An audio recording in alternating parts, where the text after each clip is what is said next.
Last minute. One of the privileges is being able to give as many people who have come to take part in these hearings the opportunity to say and do what they want. The difficulty is that when we get things very much at the door of the hearing, we have to just check and make sure everything's in order so that it doesn't go wrong for the people who are speaking. And so although we've got what appears to be a speaking order, we've got a number of commemorations today where we need to just make sure everything's all right. So although there's a list of people who we are commemorating, the order, I'm afraid, is very much going to be we will deal with the ones that are ready when they're ready. But as long as everyone gets the space they want, that's all that matters.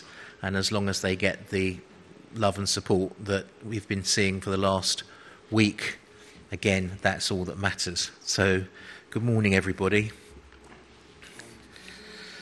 Welcome to the last of the 7 days. Can I start specifically with the more difficult announcements, and particularly the trigger warnings? We'll get a written statement to you as soon as we can. We've only just managed to identify where they all are. In the first presentation this morning, which is for Raymond Moses Bernard, his family are already sitting behind me, there are scenes of the burnt-out Grenfell Tower. In the film for Fatima Afrasabi, there is footage of the building on fire.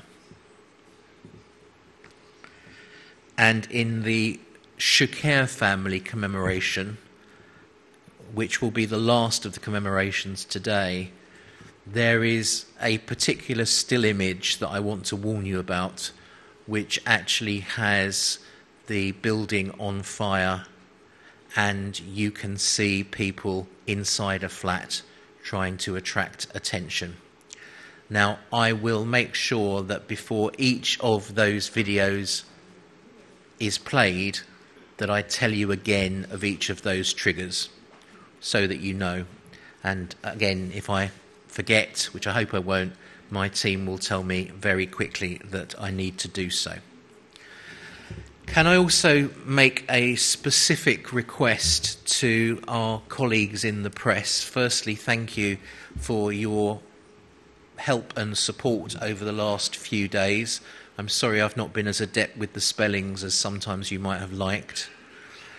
The usual requests, please, about not using any footage except to report the inquiry, because that's why they were prepared, to continue giving the bereaved and the survivors and the residents their space and not encroach upon it, and to be careful when you're tweeting. There is one other, however. We have a commemoration for the Belkadi family and Farah Hamdan. There is a surviving very young child, and if the press want to know the name so they can be aware of it, they can of course ask. We have a very specific request. That child is in a very vulnerable position. She has ultimately lost virtually everything. We are taking enormous precautions not to name that child or to draw any publicity to her by way of photographs. We would be enormously grateful, as would the remaining family, if our colleagues in the press respected their wish about her name and her image. Again, if out of an abundance of caution you want to know what the name is, then please come and ask me during a break and I'll be happy to assist. The usual announcements in case anyone's not been before. If there's any sort of emergency, don't worry. There are ushers, there are security people who will show you exactly where to go, and the exits are marked. My team and I will be the last people to leave the room, and we will make sure everybody is safe. There's a quiet space to my left, where you can go and have some quiet time. That's also where some of the toilets are. And upstairs there is a prayer room, which you can be shown to if you want to go to, as well as a couple of quiet rooms. After the morning session ends and the final afternoon session, there is, of course, the usual calm breathing session being run by our friends from the counselling service. And perhaps, can I just say before we go any further, because this is, thankfully for you all, the last briefing I will give you at this time, I'd like to say a great thank you, I hope you agree with me, to all of the people from Hestia and the NHS for their counselling assistance and their support. They've certainly provided me with a degree of confidence that we are well looked after. And whilst I'm making a public thank you, I know that many of you have taken advantage of RTS, our video specialists, who have been able to accommodate a number of people at very short notice and have worked long hours. They again are people who will pass by without thanks unless I do so now. And so could I ask you please just to show your appreciation for both of those.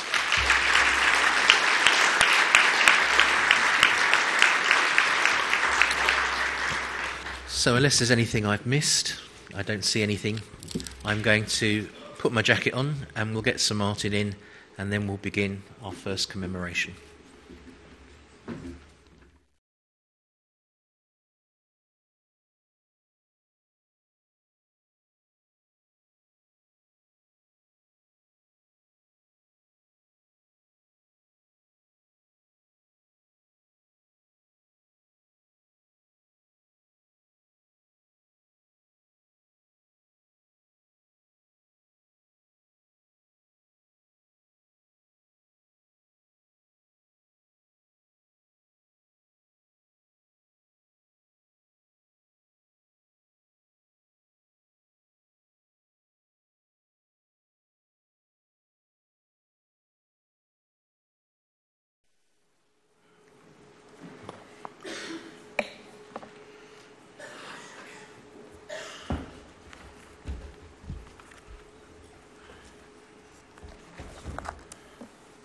Well, welcome everyone to today's hearing.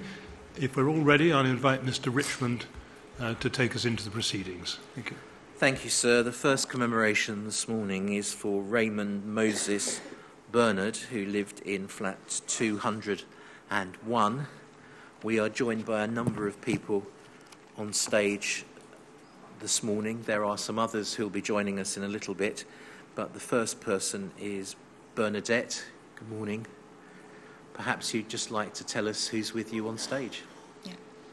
You also need to make sure that microphone's in front of you. Morning.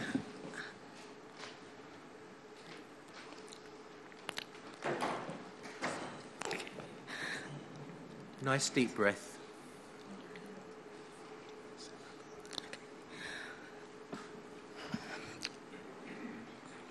I am the sister of Raymond Bernard.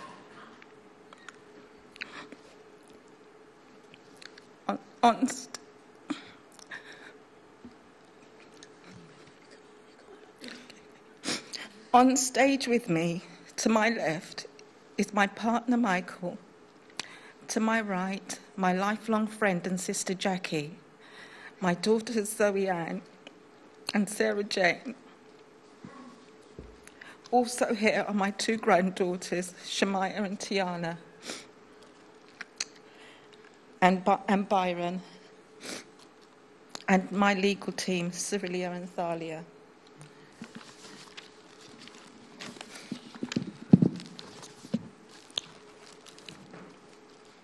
Now, there's absolutely no rush, and I promise you, everybody in this room is with you.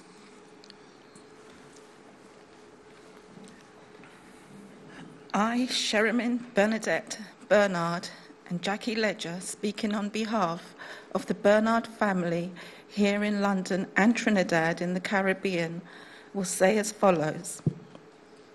My brother,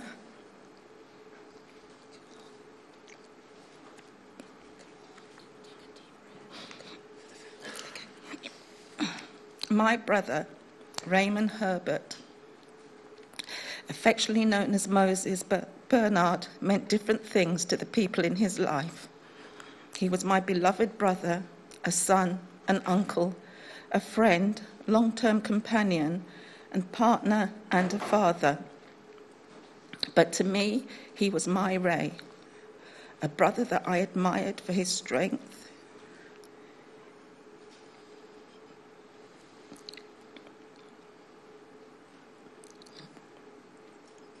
his kindness, his patience,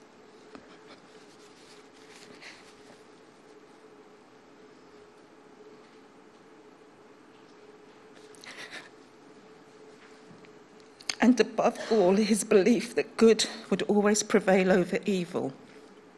My brother was not only my elder sibling, he was my friend, my rock, someone who helped me to shape my outlook on life, my go-to person if I needed help and or advice in times of trouble.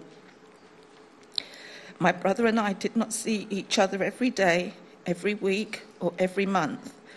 We did not need to. We shared a deep love, respect, and understanding for each other, coupled with an unbreakable bond. My brother was always beside me. He helped me raise my children. If I asked him to look after the kids, he would always make himself available. And my children and grandchildren loved their Uncle Ray.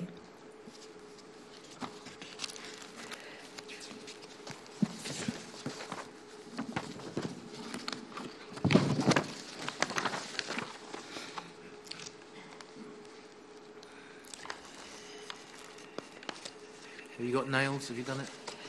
Take your time, there's no rush. Where do I begin? Raymond Herbert Bernard was born in a small village in Penal, Trinidad, West Indies.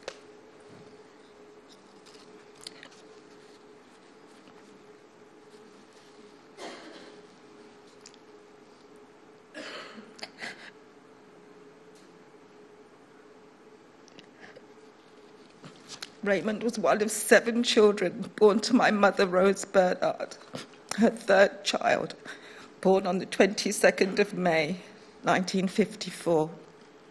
Had Ray survived, he would have been celebrating his 64th birthday last week. My beloved brother, Raymond, is survived by our mother, Rose Bernard, his brothers and sisters, Hollis Anthony Joseph, Estrelita Gemma Joseph, Michael Larry Bernard, and Marva Gail Mary Bernard, myself, his nieces, Zoe Ann and Sarah Jane, and their children, Shemaiah, Tiana, and Jessica Rose, his nephews, Marvin, Wayne, Tony, and their children, Elijah, Ashton, Kaya, Tiana, and Aaliyah. Ray attended Penal Roman Catholic school, which he started at the age of 5. Ray sat his common entrance exam for the purpose of transferring on to further education in a sought-after school in the village.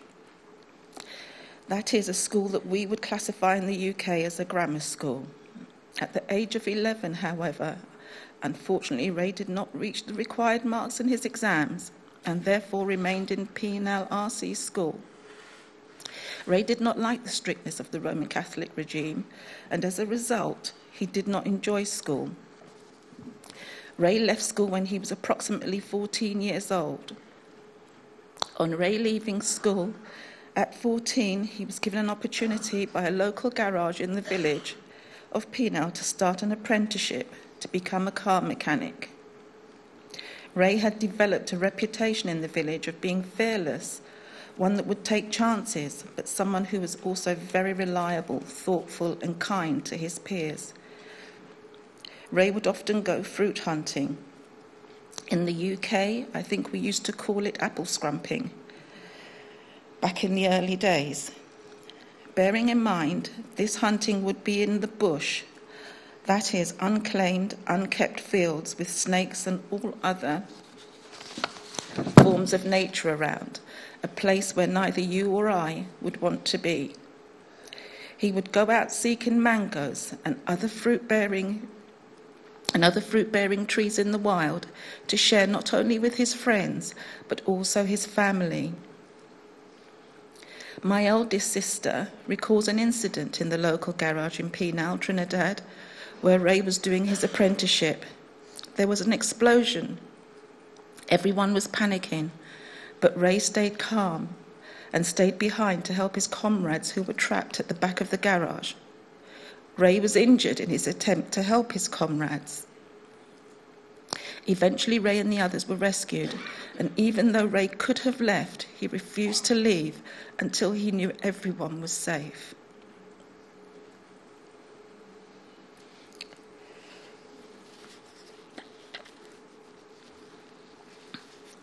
On hearing this information from the remaining family in Trinidad, it became a priority for my parents to start making arrangements for Ray and my other two siblings, namely Hollis and Gemma, to join them in the UK.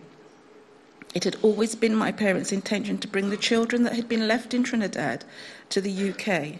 However, due to finances, it took my father and mother longer than they had expected to be able to save enough money to bring the remaining children to the UK. Ray arrived in the UK in 1969. He attended Isaac Newton Boys' School in Ladbroke Grove and then went on to do his apprenticeship to become an electrical engineer when he was aged 16 at the House of Lords. Ray completed his apprenticeship with the House of Lords and on completion was offered a full-time position within the complex, which serviced both the House of Lords and the House of Commons. Ray felt he had made it in life. He had proved all the doubters in Trinidad wrong. Our entire family was so proud of him. In or about 1973, Raymond was married and had two daughters, a daughter Marlene Anderson, born in 1973, and a daughter, Selena Bernard, born in 1978, who predeceased him in 2012. Raymond also fathered a son, Julian Burton, in 1978. I have very fond memories of my beloved brother Ray.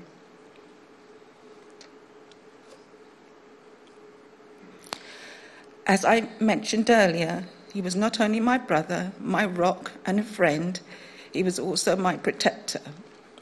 Moses, as he was affectionately called.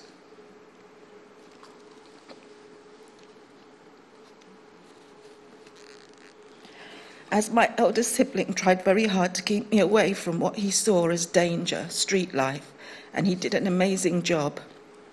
I know he was very proud of me, and I am and will always be very proud of him. Growing up in Latimer Road with my childhood sister and best friend Jackie, we spent most of our childhood and teenage years going to junior and secondary schools in the area.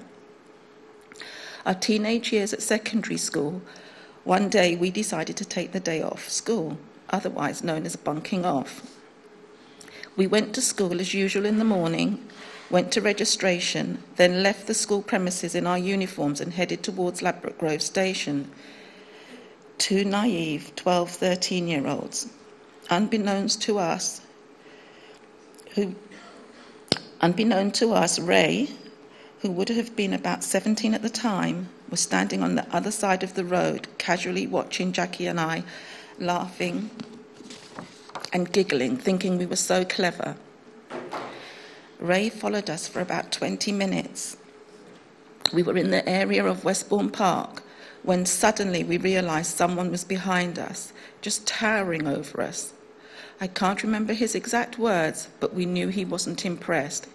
He just demanded in a controlled, low voice that we go back to school or both our mums would be told.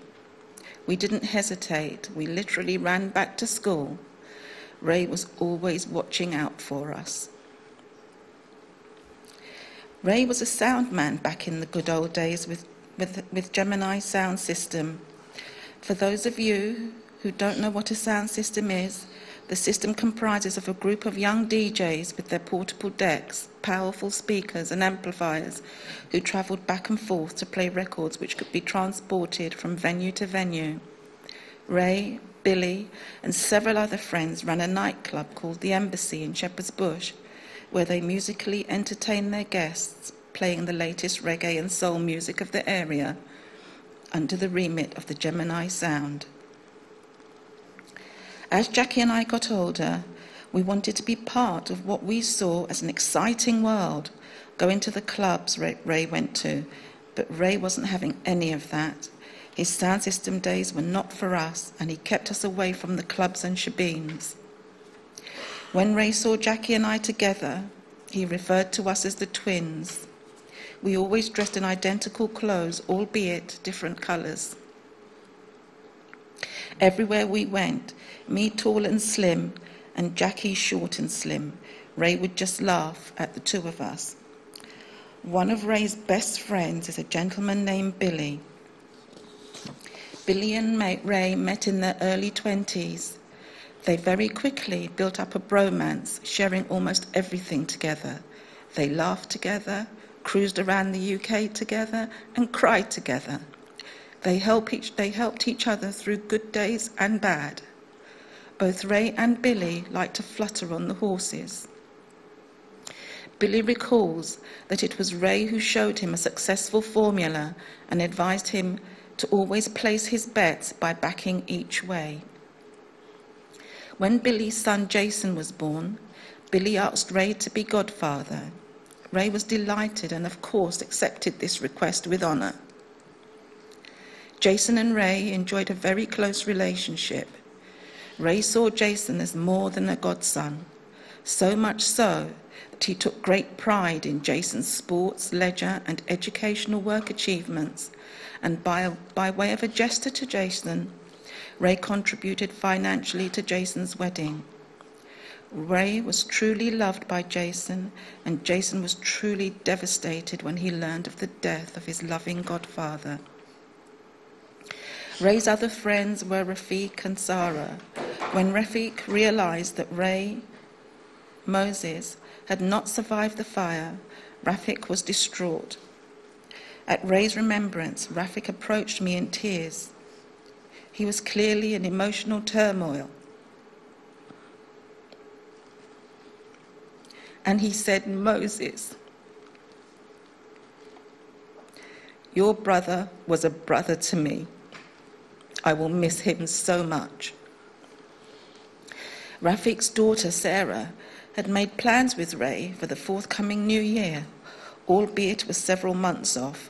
Sarah and her children were planning to see the new year, 2018, in with their uncle Moses. Sadly, their plans were cut short and were not to be. In or about 1981, my father was headhunted and offered a job opportunity to return to Trinidad. The Bernard family made a decision to return to Trinidad. However, Raymond and I decided to stay in the UK, being the only siblings to remain in the country. So neither Ray or I had any other family here in the UK to rely on, apart from me, my beloved friend and sister Jackie, and partner Michael, and for Ray, Billy and Karen. Ray had a saying. He always said, "Life is too short. Try to love those around you.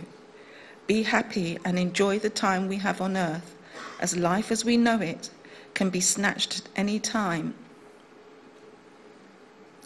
Ray always had a smile on his face.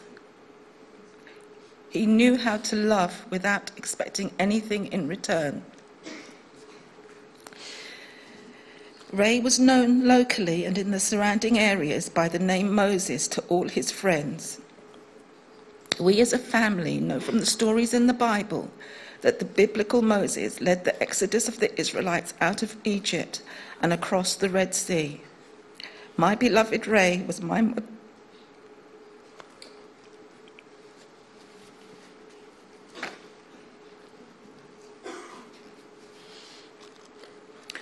was my modern-day Moses, my hero.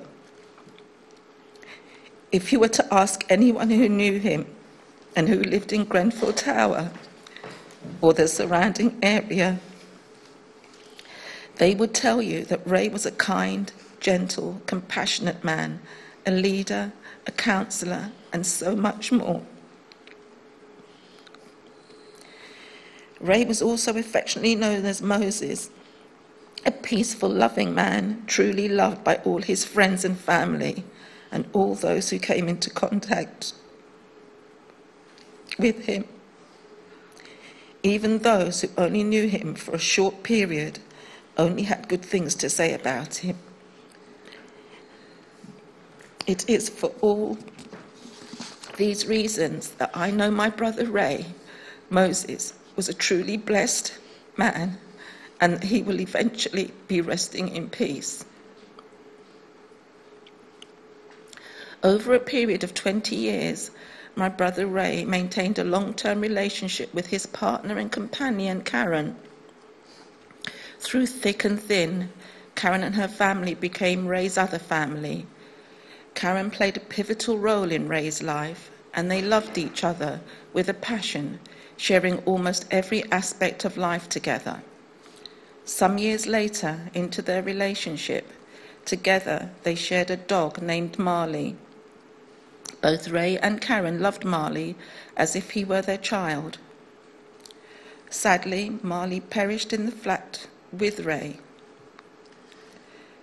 The loss of Raymond and Marley for Karen has been devastating. On 19th August 2017, the Bernard family held a remembrance service at the Methodist Church directly opposite Grenfell Tower. This service was held so as to bring his family, his children, his friends, and the Grenfell community together to remember Ray for the loving and wonderful man he was. Over 400 people attended to show their support, which is a true testament to Ray. As with other families, the residents of Grenfell Tower were a community, and Ray, amongst others, was a well-known personality, and many of the residents attended his remembrance service out of respect for him.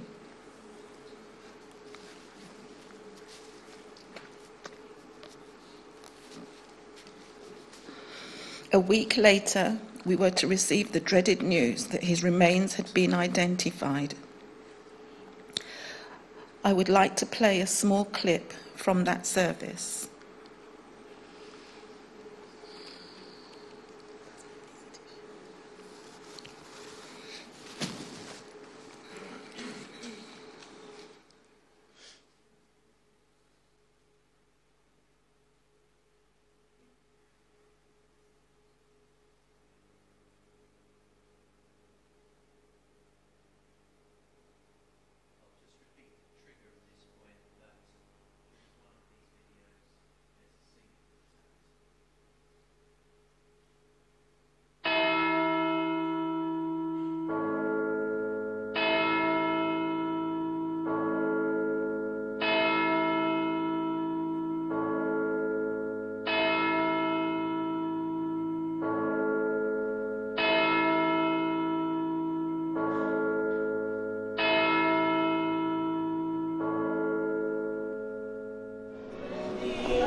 Christ alone, who took on flesh, fullness of God in endless pain, this gift of love and righteousness,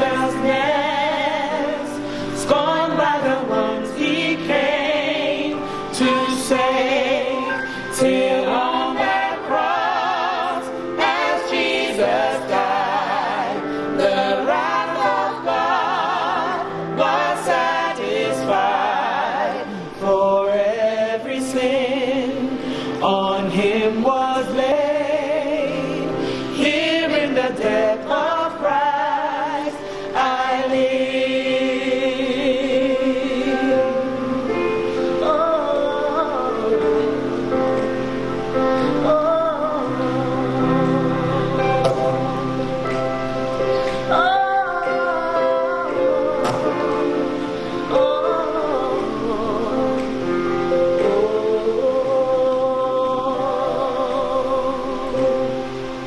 There in the ground his body lay, light of the world by darkness slain, then bursting forth in glorious day, out from the grave he rose again.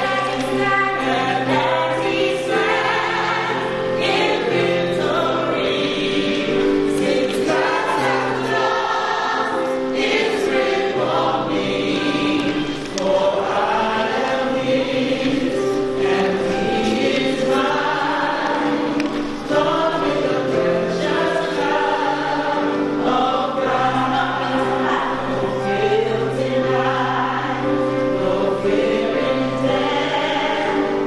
This is the power of Christ, give me from God's first rise.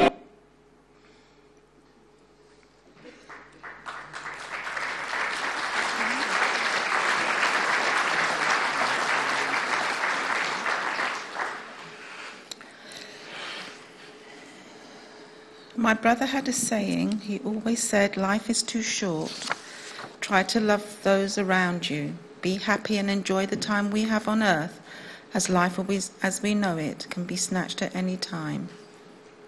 Ray always had a smile on his face. He knew how to love without expecting anything in return. Raymond Herbert Bernard lived in flat 201 on the top floor of Grenfell Tower with his dog Marley for over 30 years, where he tragically lost his life.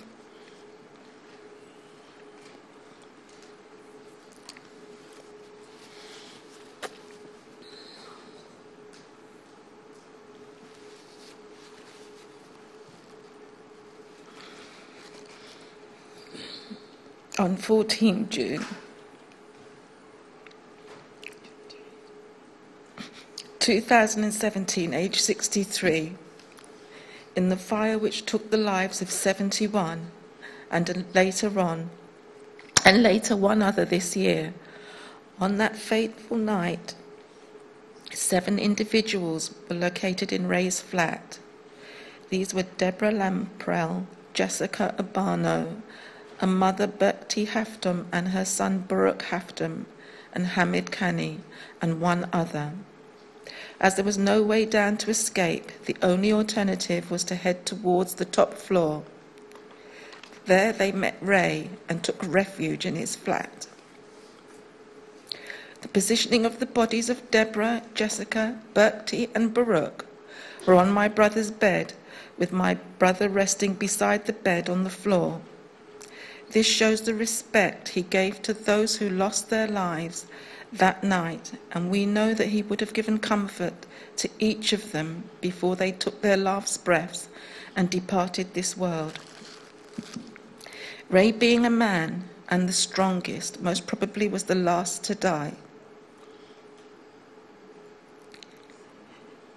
He would have been so alone.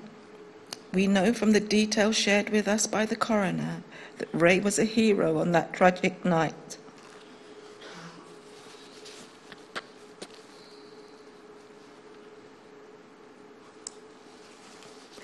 take your time, have a pause. You've been reading for quite a while now.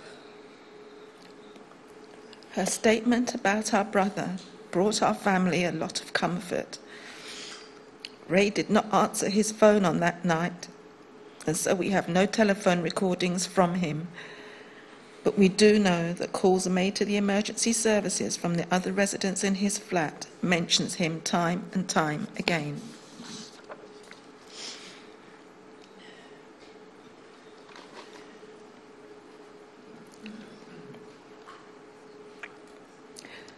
Ray was snatched from me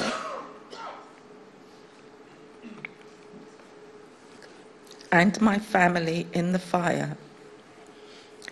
It has been difficult to come to terms with the loss of my brother. I don't know how I'm going to manage in the knowledge that he, my rock, my protector, is no longer with me in the physical form. There are times when I feel Ray is with me. It's as though I can feel his spiritual presence, and at times I can almost touch him. I have to draw on my belief that he will always be with me spiritually. The loss of Ray has caused me, my family, and his friends untold heartache, and anger has left a deep, deep void in me and my family's life. When my daughter Zoe heard about the fire on that awful night, Zoe raced round to Grenfell Tower, desperately searching for her uncle. Helpless and distraught, she stood outside the tower all night till the early hours of the morning, watching that demonic inferno engulf the tower and quickly realizing her uncle, men, women, and children were trapped, perishing minute by minute, hour by hour. And then finally watching the fire engulf her uncle's flat, feeling helpless, standing beside Norman, another close friend of my beloved brother, weeping, not knowing what to do. You cannot begin to know or understand the torment and distress this has caused my daughter.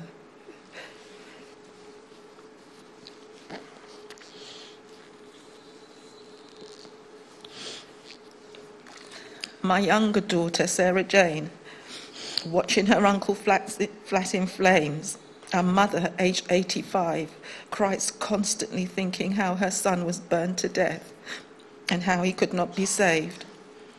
No amount of consoling will ease her pain and suffering, as well as my 12-year-old granddaughter, Shemaiah, who has also been deeply affected by this tragedy. As for me, I now suffer with post-traumatic stress. My days and nights are filled with thoughts of my beloved brother. I'm sleep deprived. My family are walking on eggshells around me. And medication doesn't even ease a fraction of the pain I feel. Daily I stop outside the tower and look up at the 23rd floor and talk with him. I feel his presence with me. I ask God to help me in my hour of need to get through each and every day. Not a day goes by when I don't have that fire ingrained in my head. It's on repeat daily.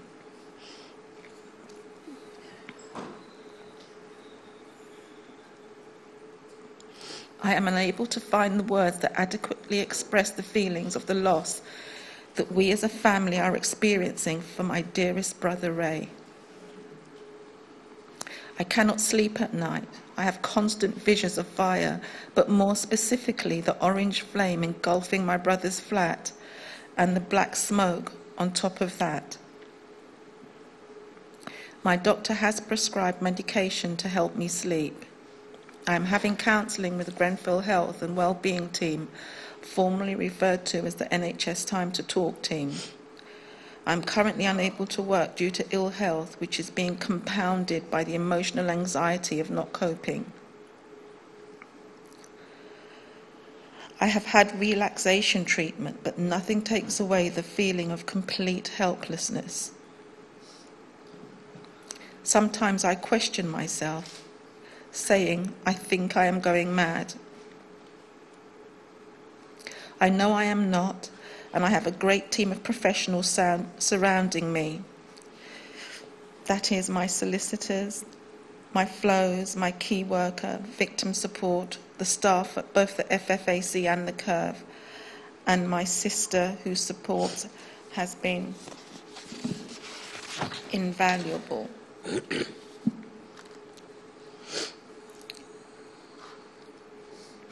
And not least the Grenfell community, bereaved and survivors. I feel blessed that I have been shown so much care and kindness from the professional teams and all those individuals in my life regarding Grenfell. Our mother, Mrs. Rose Bernard, is 84 years of age. At no time did she think that she would be in a position where she would have to bury her son. The stress, the trauma that this tragedy has placed on my mother, my brothers and my sisters, and generally the wider family, is unexplainable. And at this point, I would like to introduce our mother, Rose Bernard, and our sister, Marva Bernard, to you via these short video clips.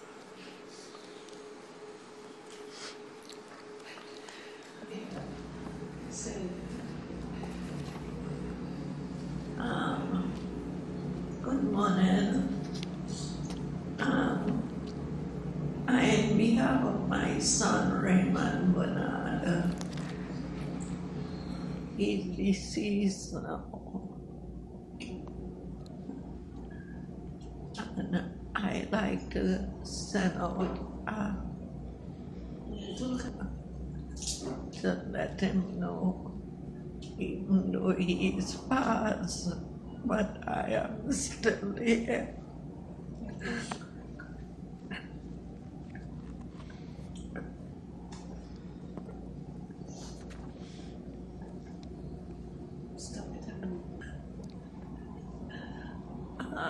Raymond was one of my best children out, and he passed away from an accident.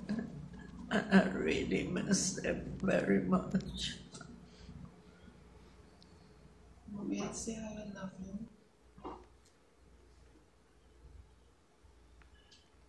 Ray, this is your mom, Rose. Right.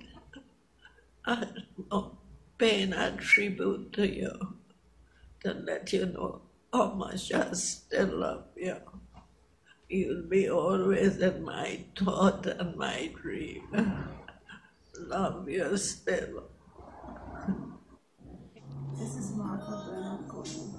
I am the last living sister of Raymond Bernard. When we heard that he was killed in the fire in London, we were so upset that words can't explain how we felt. Ron was always a loving and kind brother to us, and he was always a protector for us. We never had to worry, and he was always a peaceful person. So to find out that he died in that manner in Grenfell Towers was so hard to live with. And then at that time when he died, my mother was in the hospital, so there was no way I could break the news to her until she had not really recovered. I just want to say though that even though I am living in Trinidad, when we were in England, Raymond came to live with us. He was always loving and kind. When I came to Trinidad to live with my parents, when they emigrated, we lost contact. But I know through my sister Bernadette Bernard, I was always able to find out what was going on in his life. And one thing I'm grateful for that in 2010, when we made a trip to England, my 3 daughters were able to see their uncle. I know who this Raymond was, and they grew to love him as well. I just want to bid him farewell, and I just pray that his soul will rest in peace. My mother and I hope that my sister will be allowed to take part in his funeral preparations. And I just want to say goodbye and to thank you for listening to this video. And may Raymond's soul rest in peace.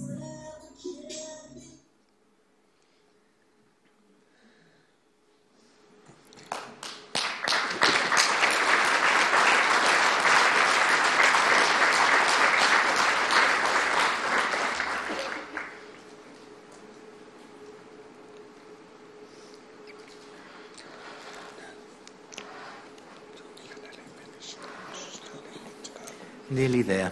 Big deep breath.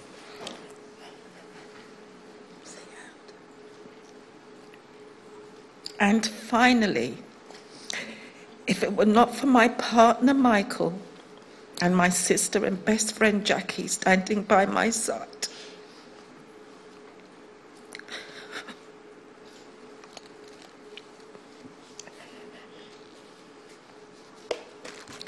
wiping my tears, helping me through these difficult days and emotions, being there in the middle of the night when I can't sleep and when I need someone to talk to. I don't know where I would be psychologically or emotionally. Death should have taken my brother naturally. He should not have been killed in this way. He did not deserve to die by suffocation, cyanide poisoning, and ultimately burned till his remains are no more than 30% of who he was.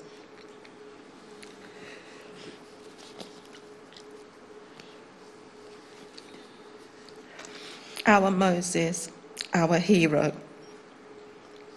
Sadly, where there is no justice, there will be no peace. I will never forget, I will never forgive. Now we will play excerpts from the remembrance service to end our portrait of Ray.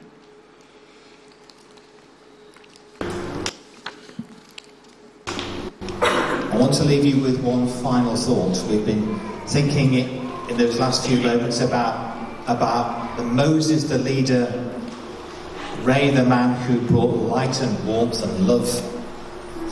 Do you remember, I think it was Zoe who said earlier on about the trainers, the Nike trainers, that he loved to get the Nike trainers. Sorry, it was Kelly.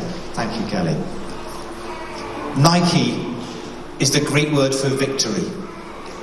And I hope we can leave this place and go almost to Maxilla with a sense of the victory that is Ray's, that is Moses, because he's fought the fight, he's run the race, and he's won the prize.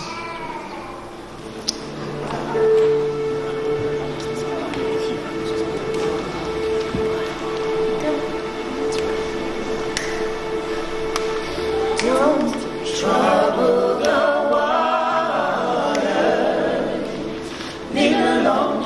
Why don't you let it be? Still waters run deep, yes they do. Oh yes, when you're weary,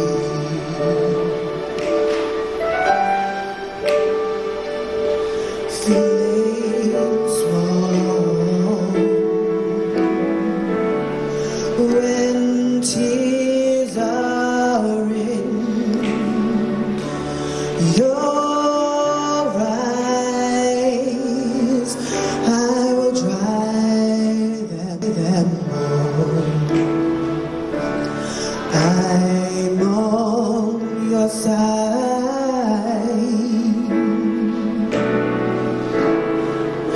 When times get rough and the friends cannot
Thank you very much. That was a very moving tribute. Thank you.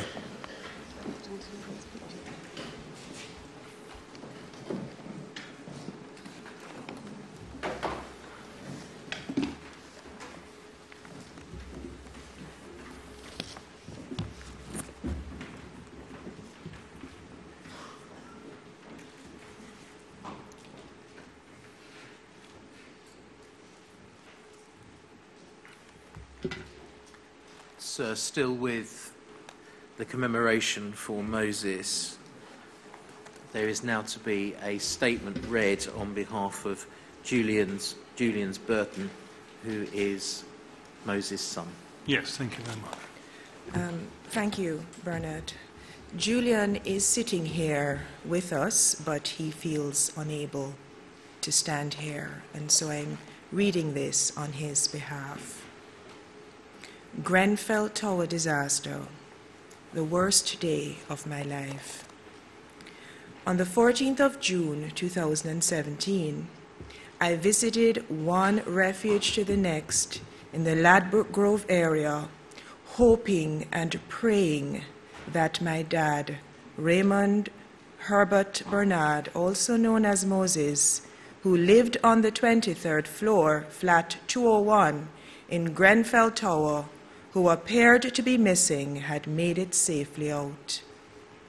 For some reason, the refugees wouldn't let me know if my dad was staying in any of them.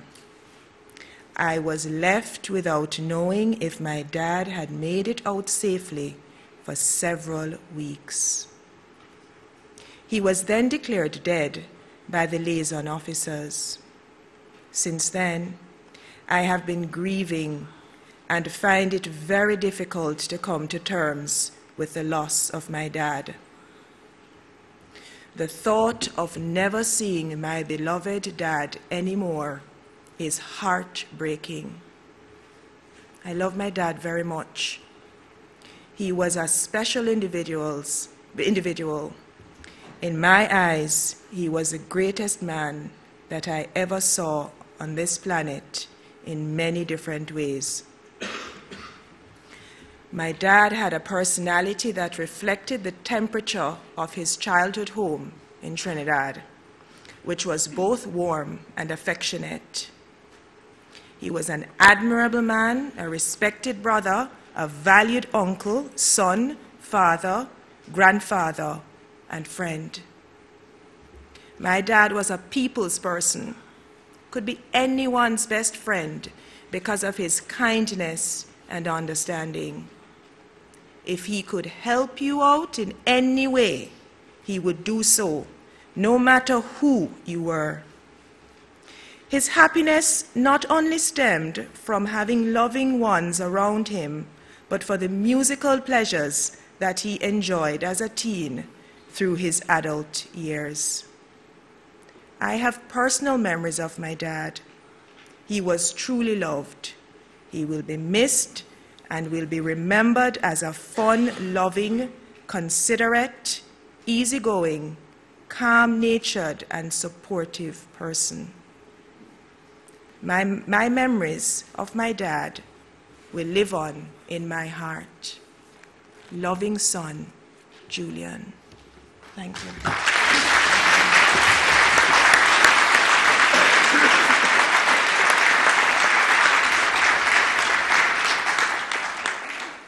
So there is one more tribute to Moses, which is going to be from Marlene Bernard Anderson and Ashley Anderson, if they'd like to come onto the stage. Yeah. Thank you.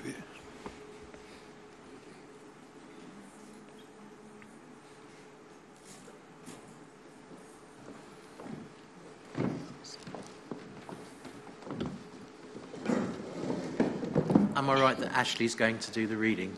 Yes.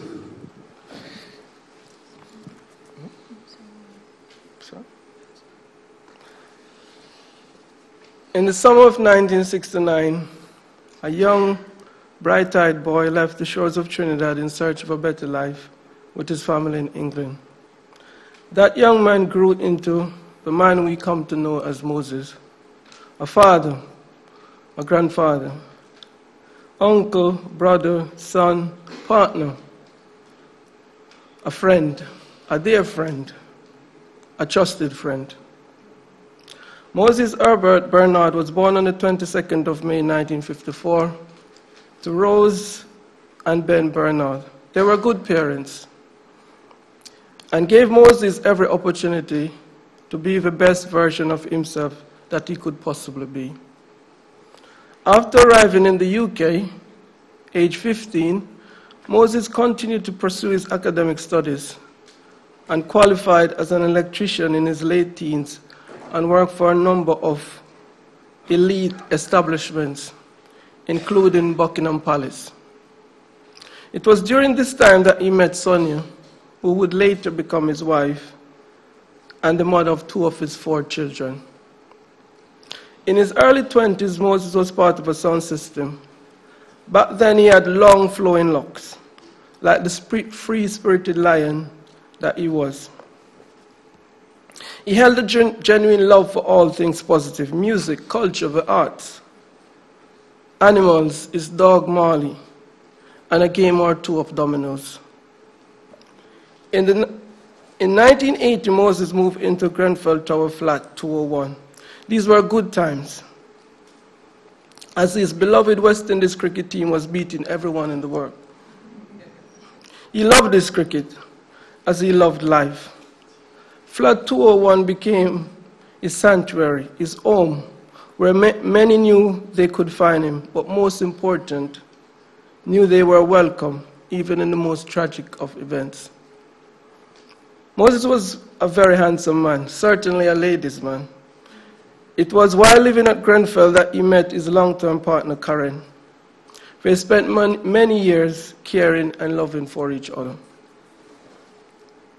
He was blessed with charisma, very personal. His warmth and his kind smile put those around him at ease instantly. He could enter a room as a complete stranger and knowing most people there, yet could still be shy, reserved, and with an inquisitive nature. He was such a giving person, some would say overgenerous. His kind nature was his weakness, as he often would leave himself without. Even right up until his last hours, he was still helping and giving to others, as it was his flats where many took refuge, knowing that they would be received with love and made to feel safe. Moses leaves behind his loving mother Rose, daughter Marlene, son Julian, 3 grandchildren, 2 brothers, Alice and Michael, and 3 sisters, Gemma, Marva, and Charmaine. Numerous nieces and nephews and dear friends. He was taken age 63, no longer with us in body, but with the love, affection, and kindness he shared with so many people will remain in our hearts forever. Never will Moses be forgotten. We miss him dearly. Thank you.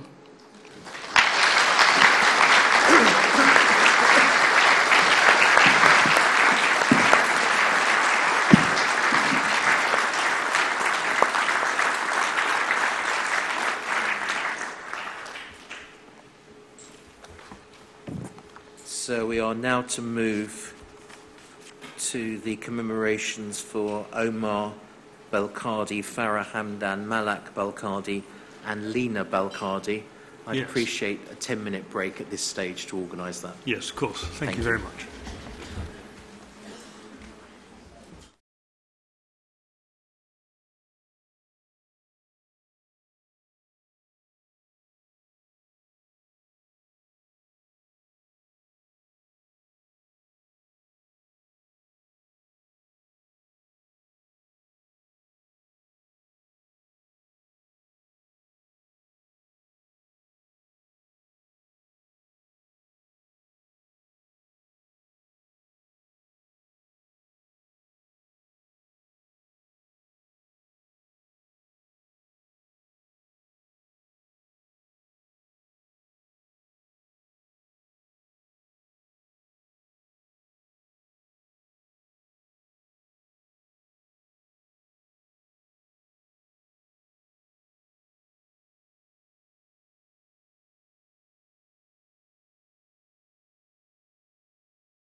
Yes, Mr. Legend.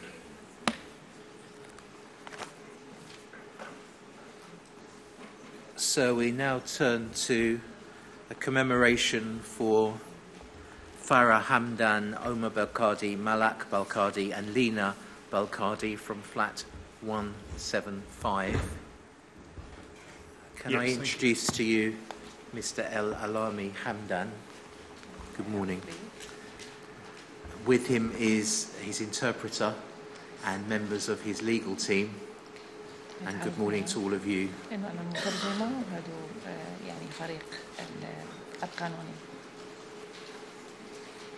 Now, just let's make sure that microphone is by you, so you can be.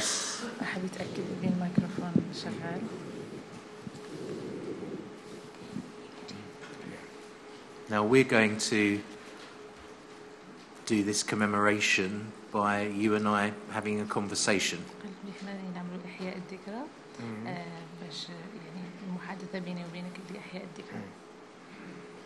So, Mr. Hamdan, tell us first of all your relationship to the people we're commemorating. قال لك سيد حمدان ممكن تذكر لنا علاقتك مع الأشخاص اللي غادي نعملوا الإحياء الذكرى ديالهم اللي هم عمر وفرح والبنات. إن شاء الله.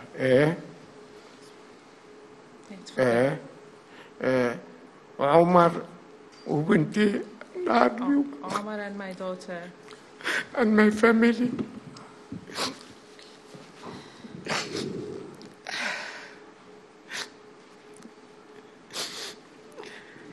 So Farah was your daughter? Yes, please.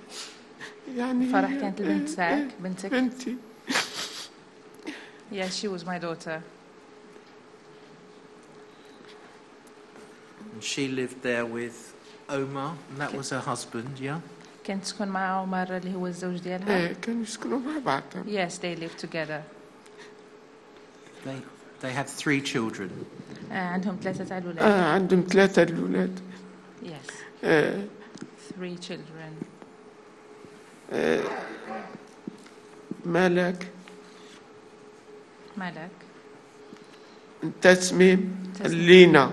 تسنيم and Lina. I want to ask you first of all about حاب نسألك أول شيء Farah. على فرح. قل له اسألني. Yes, please ask. So when was she born? وقتها زادت فرح. عندها 9 سنين ولكن فرح. بنتي.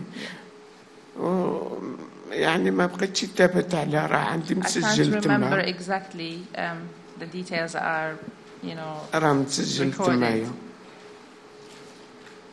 But she was born in London, was she? هي كانت زادت في لندن صح؟ زادت في لندن. Yes, she was born in London.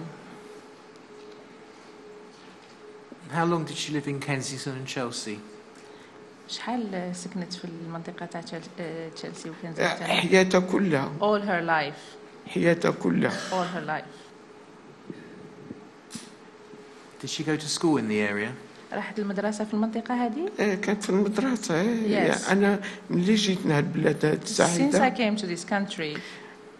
أنا عايش في البرة ديال تاونو. I was living in this borough. So what was she like as a youngster? هي كي كانت صغيرة كيفاش كانت فرح؟ فرح كانت مدينة. She was a religious person. اللي عجبها تلبس الحوايج يعني محترمين ديال الباكستان. She was wearing respectable clothing like the Pakistani outfit. ورغم عندنا الآن عندها دابا عليها الآن تشوفوهم في التصاور. You can still see them until present in the photos. Did she have many friends? كان عندها بزاف ديال الأصدقاء. عندها الأفضل ما كاينش اللي في الحومة اللي ما يعرفش فرح وما يهدرش معها. There is nobody in the neighborhood who doesn't know Farah. All people know her. What was it about her that people liked? وش كانوا يحبوا فيها فرح؟ يحبوا فيها لأنها هي محترمة كتحترم كل واحد. She was respectful. She was also respecting everyone. وقرأت. قرات مليح. She was also a good student. هي كانت teacher. And she was a teacher. Did she always want to be a teacher? كانت على طول حبت تكون معلمة. Yes.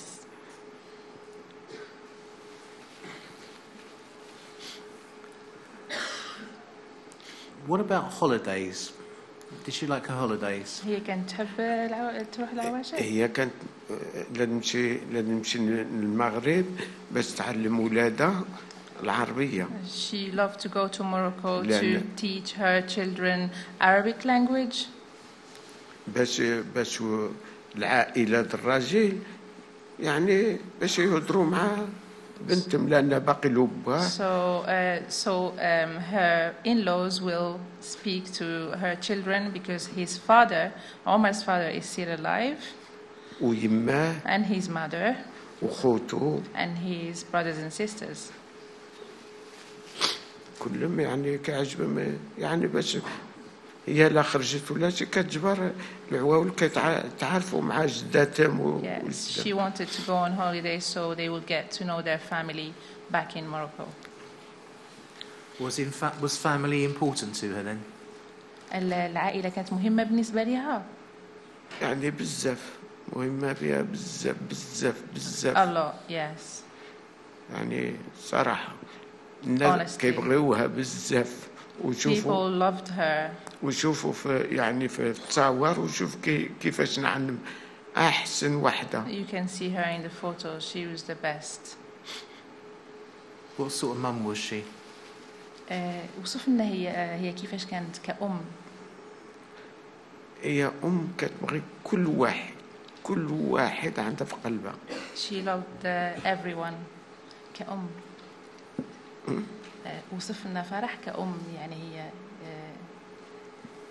أم فاش يعني العلاقة تاعها كأم. علاقة مع هي قصده يعني العلاقة تاعها مع أولادها. علاقة مزيانة عندهم. She has a good relationship with her children. علاقة مزيانة بزاف يعني علاقة أحسن علاقة. It was the best relation with her children. And as her father, what made you proudest about her? أنت كأب تاعها ما هو الشيء اللي يخليك فخور بها؟ فخور بها لأن أختي هي محترمة. She was a respectful. ويعني كتحترم كل واحد. And she used to respect مسلم ولا everyone, ماشي مسلم ولا. whether they are Muslim or not. لأن هي يعني تعطي القيمة الصغير ولا الكبير. She was given importance to everyone, whether old or young. We know that she liked travelling. احنا عارفين بلي هي كانت تحب تسافر. And teaching. وكانت تحب تدرس. كانت تحب. What other things was she interested in? ما هي الأمور الإضافية اللي كانت تحبها؟ يعني إضافة على التدريس في المدرسة والسفر. والسفر يعني كانت. وش كانت تحب؟ تحب يعني تمشي عطلات تمشي هكذا. She used to like traveling. يعني عطلة مزيانة كيعجبها الحال باش كيجيو العوام ما كيجون من تمايا من العطلة كيجيو المدرسة كيعجبهم الحال العوام ما كيقنطوش. Yeah, so her children will not get bored. She will take them on vacations. So when they come back from the vacation, they will feel good at school.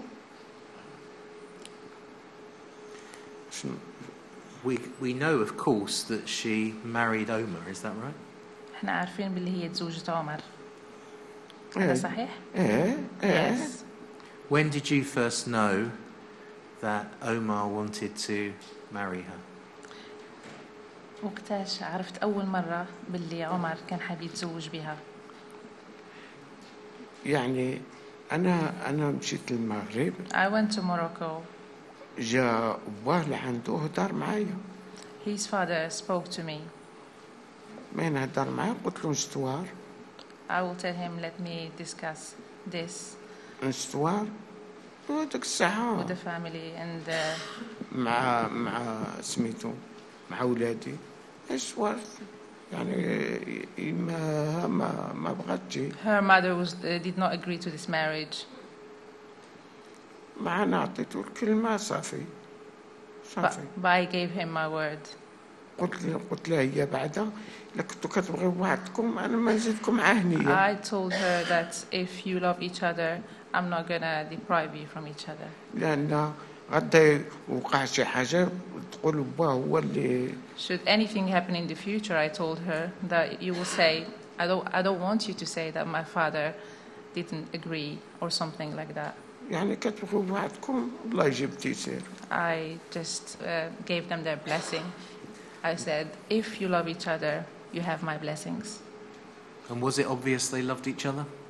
كان واضح اللي كانوا يحبوا بعضياتهم؟ أحسن ناس. They were the best people. They really loved each other. راهم في التصاور يشوفوا في التصاور You can see them in the photos. يشوفوا كيف كانوا. You can see how they were. It's very obvious that they loved each other. كيف هي كيف ولادها زعما ولادها عاوتاني الناس مزيانين. Also her children were very good children. وعاوتاني بواد الراجل ولا إما ولا عائلته. Omar's family were the best. They were really good people. His father, his mother.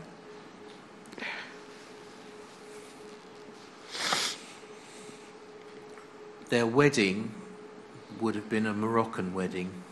العرس تاعهم كان عرس مغربي. راهم في التصاور هذوك في المغرب هذوك ديك التصور اللي عندهم. These photos were taken in Morocco. في المغرب هتصور هذو العرس ديالهم. Yeah, it was during their wedding. Now they can be quite amazing affairs. What was that wedding like? قالت بلي يعني الثقافة والأمور هذه في المغرب يعني روعة. كيفاش وصف لنا كيفاش العرس تاعهم كان؟ العرس عجيب كيجيبوا الناس. It was magic. يعني وكيجيو الناس يجيبوا الهديات والعائلة. People used to come. All families they will bring gifts. ديال الحومة يعني الجيران. And we will invite also neighbors. يجيبوا الكاديوات. Yeah, they brought gifts for the wedding. Proud day for you. كان يوم اللي انت حسيت فيه في الفخر. أحسن. Yeah, yes. راه ماشي كان شوفوا في التصور راهم تصور راهم فين هما. Yeah, you can see in the photos. Yeah. كاين هادو كاين اخرين كاين تصويره اخرى. There is another photo in addition to the one you're seeing at the moment as well. Of course, there's very often a special bond between father and daughter. عامة على طول تكون علاقة مميزة بين الأب والبنت ديالو. Yes. And I'm sure yours was very special. وهو يعني العلاقة تاعك مع بنتك كانت مميزة وياك. أحسن علاقة بنتي ما إن شاء الله بنتي هذيك واحدة. Yeah, she was amazing, and our relationship was really good. What made it so special for you?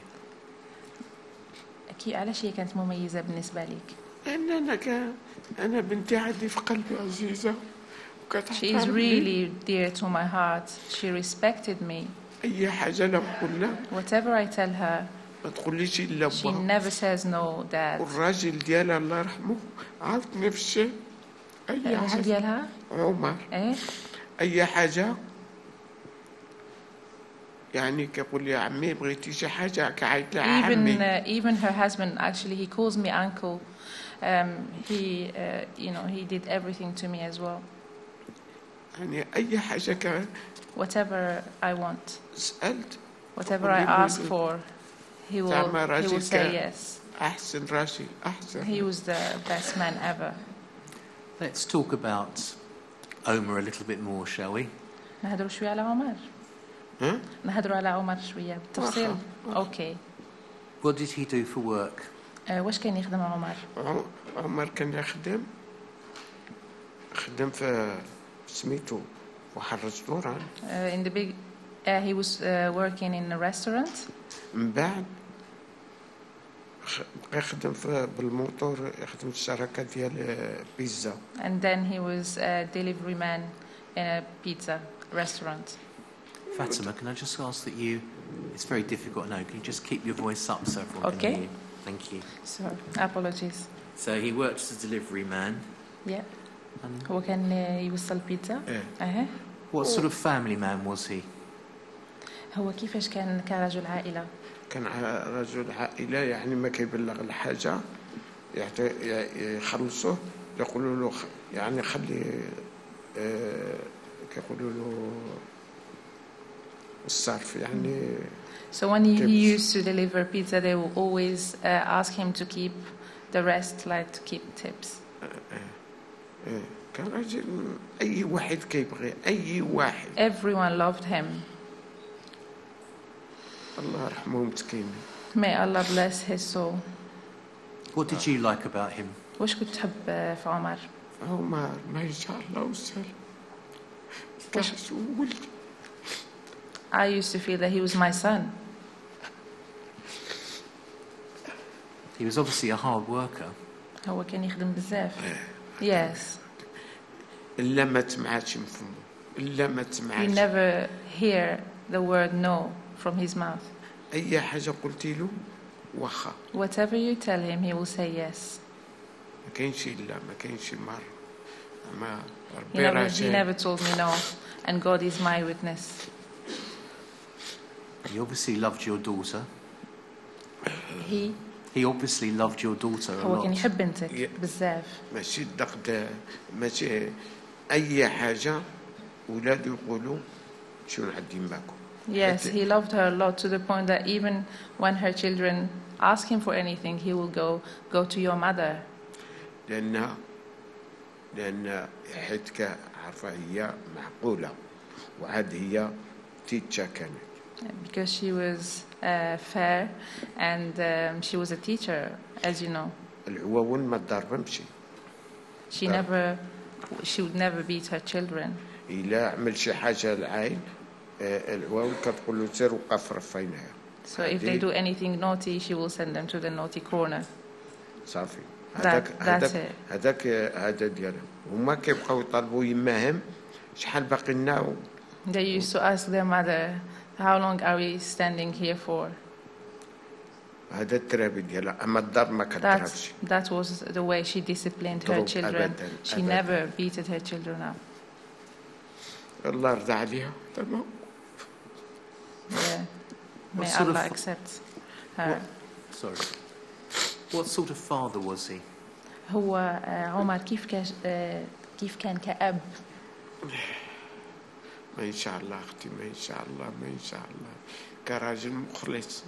ما شاء الله, he was a faithful man. I think it's right, isn't it, that he had a reputation as being a man of high honesty and integrity. هو كان الناس كان يعني السمعة دياله كانت ممتازة، كانوا الناس كانوا يقولوا بلي هو honest وهذا الموضوع. ما فيش كلمة ما سندير هذه ما سنديرها، ما نديرهاش ما نديرهاش، ما كاينش داك الكذوب ولا شي حاجة. Yeah, he was really honest. He didn't lie. If there is something right, he will say yes. Otherwise, he will say no. He was an honest man. Now, the next part I know is going to be especially difficult. الجزء اللي غادي نهضر لك عليه غادي يكون شوية صعب. يعني مرحبا. Because well, you're welcome to say. I'm going to ask you about Malak and Lina. راح نطرح عليك الأسئلة على ملك وعلى لينا. واخا. Okay. Tell us a little bit about Malak. احكي لنا شوية على ملك. ملك الله يرحمه مسكين ما كانت يعني. ملك may Allah bless her soul. زعما يعني ما أي حاجة كتقول لها ما عاد تضحك ما تبكي ما. She was always smiling. She didn't cry much. كلهم العيال كلهم عندها تربية مربيين الأدب. Yeah, all her children were really well disciplined and they respected everyone. What did Malak like to do? وش ملكة تحب تدير؟ كانوا يعملوا هي كان معلمة من داكشي يقراو بعد القراية يجيو They used to go to school. يمشوا السبت On Saturdays يلعبوا الكاراتي. They were going for karate lessons. المدرسة والحد كديم جامع كيقولوا لنا. And on Sundays she used to take them to Al-Manar Mosque. يقراوا العربية. They were studying Arabic there. باش ولادها يعرفوا جوج اللغات ماشي She wanted her children to know 2 languages. زعما الترابي ديالها كان مليح. She was very good when it comes to discipline with her children. When you think of Malak, smiling, happy? كيفاش تفكر ملا كانت يعني على طول مبتسمة يعني طفلة فرحانة. Yes, please do have a look at the photos. You will see that. We're actually looking at the moment at a beautiful photo. حنا دروك حنا نشوفوا الصورة هذه. الله يرحمه ويوسع عليه مادام. What was she like? Allah bless their souls. What was she like with her homework and things like that? Was she good, naughty? كيفاش كانت في الهوم ورك ديالها؟ كانت تعمل التمارين تاع المدرسة ولا؟ كان يجيو ما كيجيو كتقول لهم السقاطة ما كاينش. يعني السقاطة ما كاينش هي الحلوى ولا. Yeah, so they used to come home and their mother would not allow them to have sweets and crisps. حتى ياكلوا. Until they have their food, the main course. ما ياكلوا ديك الساعة حتى عطيهم السقاطة. And then they can have whatever they like. And then من بعد كتعطيهم يشوفوا تلفزيون شوية. She also allowed them to watch TV for a specific time. ما يشوف التلفزيون ديك الساعة عاوتاني لا تقول لهم يلا عملوا الشيء اللي عملته في المدرسة. After watching TV, she will tell them to do their homework. زعما كانت عندها ترابي زعما مخلص ماشي ديك. Yeah, she was faithful when it comes to discipline with her children. And did the children have a name for you? Did the children have a name for you? كيفاش كان عندهم الدراري العواول كان عندهم اسم يعيطوا لك به؟ يعيطوا لي على جدي. Yeah, they used to call me جدي which means grandpa. شي اللي كيقولوا. That was my name. Do you like being a grandpa? كنت يعني تحب اللي تكون جد. ما إن شاء الله ولادي هذوك. They are my children. I will never forget them. What about Lena? Lena?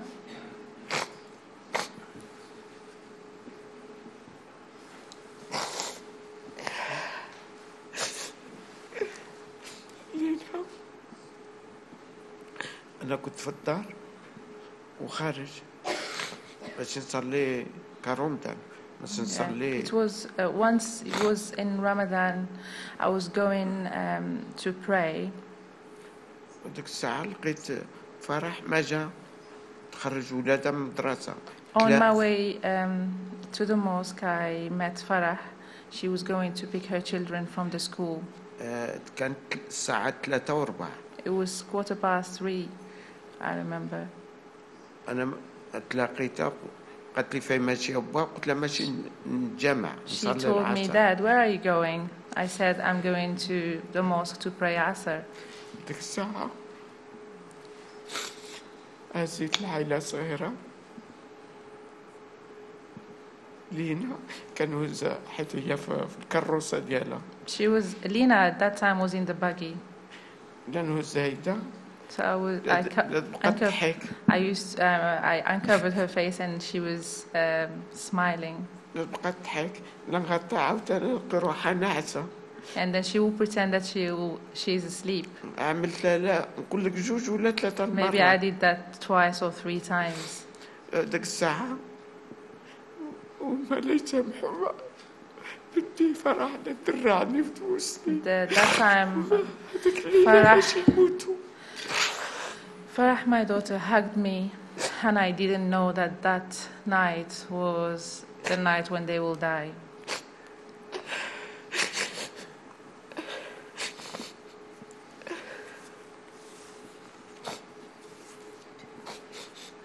Was that the last time you saw them?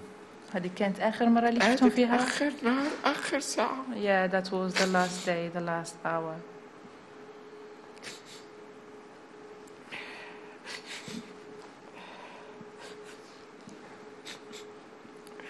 اللهم لك الحمد، اللهم لك الحمد. I thank you, God. I thank you, God. They sound like very special people. من الهدرة اللي هدرتها لنا يبانوا باللي أشخاص مميزين. يعني محترمين. They were respectful. ما كانش ديك البسالة ولا شحال. Even the children were really polite.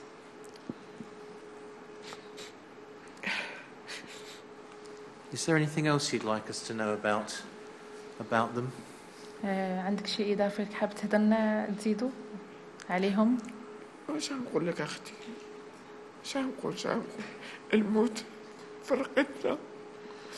أنا خلوني كنتقطع.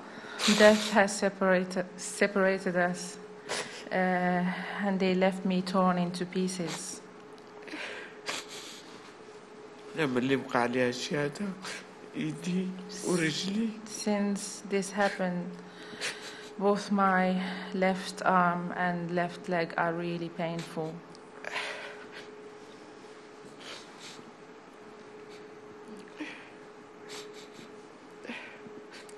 It's been a privilege to talk to you this morning. Thank you very much for talking to us. لي شكرا بزاف اللي هدرت معنا، هذا شرف لينا هدرنا معك اليوم. أنا كأشكركم كاملين. I would like also to thank you, every single person in this room. I would like to thank you.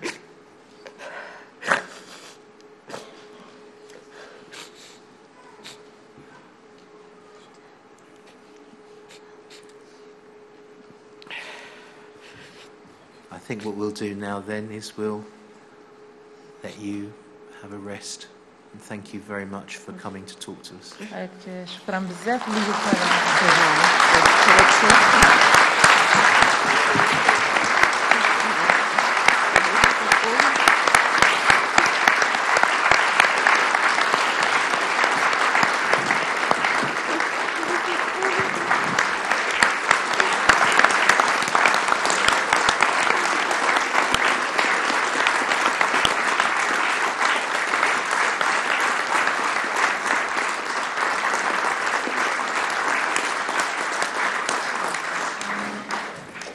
Thank you very much for coming to talk to us. I certainly found it profoundly moving, and we're very pleased that you were able to come and tell us about your family. Sir, can I ask you to rise for a few minutes to allow Mr. Al-Hamdan to just... Interpreter. Yes. Sorry. Were you able to interpret my remarks? You have. All right. Thank you very much indeed. I'll make sure they're repeated, sir. You'd like a space now? Yes, please. Thank you. Yes, please. Thank you.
Yes, Mr. Richard. So I've been asked by various people before we continue if I would clarify the request that we have made as to images to be used or not used relating to the commemoration for the Belkadi family and Yes. Farah Hamdan. There was one image which was shown which showed Farah with all of the children. Yes. That specific image is an image that we request no news outlet or reporter uses. Well, I'm sure that now the press know that, they'll take a responsible attitude and hope that it will not be seen anywhere where it should not be seen. The names of the children who died have been read out and commemorated, Yes. and we would therefore ask that no other name is used, and that will protect the identity of the surviving child, who, as you know, is vulnerable and would be in need of such protection. Well, I'm sure everyone here, members of the press and others, are aware of how important it is to protect the identity of that child, and I'm sure they'll act accordingly. Thank you. Thank you. So may we now turn to a commemoration for Sakineh Afrasabi. On stage we have Nazanin Aglani. Good morning. Good morning. Could you tell us first of all what your relationship was with Sakineh? I'm her daughter, her youngest. You're very welcome. And who's on stage with you? I have my brother Sharok, he's the oldest, my sister Mona, my aunt Shanaz, and my father Reza. You're all very welcome. Thank you. I think there's a statement that you'd like to read out, is that right? Yeah. My name is Nazanin Aglani. I'm speaking in memory of my beloved mother, Sakineh Afrasabi, on behalf of my brothers Sharok, Mohammed, who couldn't be here today, and my sister Mona. Our auntie Fatima, who was also visiting my mum that night, died in the fire. My mum lived in flat 151 on the 18th floor of Grenfell Tower. My mum Sakineh was born in 1952 in Iran. She was the fourth amongst 4 sisters and 2 brothers. She had a happy childhood. She was a bit of a tomboy. She was very funny and had a wicked sense of humor. She was also very forward and didn't put up with any nonsense. As her brother was a merchant, she traveled all across Europe in the 70s to the major cities of Rome, Paris, and London, which she loved. Many people didn't travel at the time, but she had the great fortune and opportunity to do so. She lived through the revolution and the war in Iran. They faced bombings. It was a very scary period of time. They were fighting for their survival. They had to flee her home city during the Iran-Iraq war to Shiraz, which is where I was born. At the time, we had a large, very strongly built home in the mountain hills of Shiraz. During the war, she took many of our family in and gave them refuge from the violence of the streets. At one time, she had 12 to 15 families in our home at night, as everyone was frightened of missile attacks. They returned to their homes during the day. My mother and I moved to the UK in December 1997. She was relieved to come to the UK, as she didn't have to live under the rules and regulations of her previous life. It was a new beginning for her. She shortly began work in a charity nursery, Punch and Judy, as a dinner lady. She was a very talented cook, and so adopted the role of chief cook at the nursery. She even successfully passed a hygiene course. She was learning English too at the time, and there was many funny stories that came with it. She never used the interpreter. She always tried. From a temporary accommodation in Gloucester Road round the corner, we moved onto a second-floor flat in Ladbroke Grove in 1998. The flat was opposite the fire station, ironically the first to be called to the fire at Grenfell. She was very fond of the firemen across the road. She would always wave at them and say hello, and most years she would ask them to wash the pavement outside our main door after the Notting Hill Carnival. Sorry. Living there for many years, the noise of the sirens never got any quieter, but she didn't mind at all. She never complained. She loved Portobello Market and knew London intimately. She loved buses and would pick a random route and go all the way to the end of the line and back, and then she would tell us all about it. Once my mum's cousin, who was visiting London, picked her up to go to Sharrock's house together in his car. My mum was to give directions.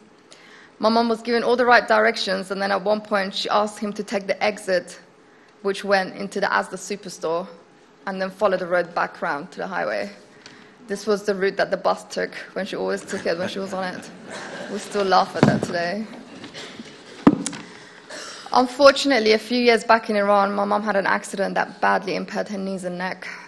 She had degenerating pain in her arms and knees, but didn't know about her rights and what she could do about it. She wanted to have surgery, but never managed to secure it. The pain was made much worse as she had to climb many steps in order to reach her property, which she ended up having to manage for some 20 years before she was finally rehoused.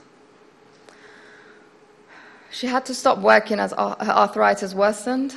She developed diabetes and overall health deteriorated. As early as 2003, the RBKC Housing Department formally recognized and stated that due to my mum's disability and deteriorating health, she should not be housed in a lifted property above a 4th floor. I emphasize that was in 2003. 4th floor because that was her human right to escape, the right every single person should have.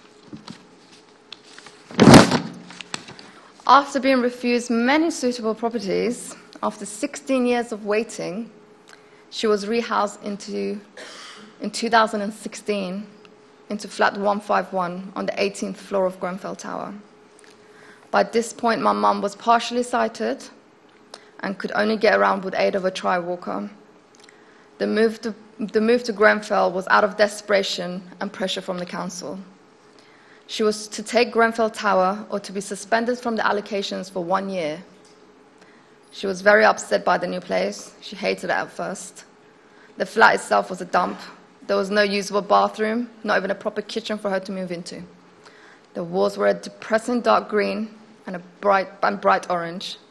Gas pipe was sticking out of the kitchen floor, and nobody knew exactly what they were and who was to deal with it. In the end, I dealt with it.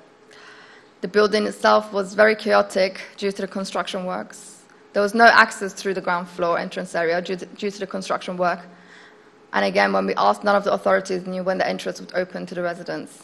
This made my mum's life very difficult because by this point, her health had majorly deteriorated and she was only getting around with the aid of the tri-walker.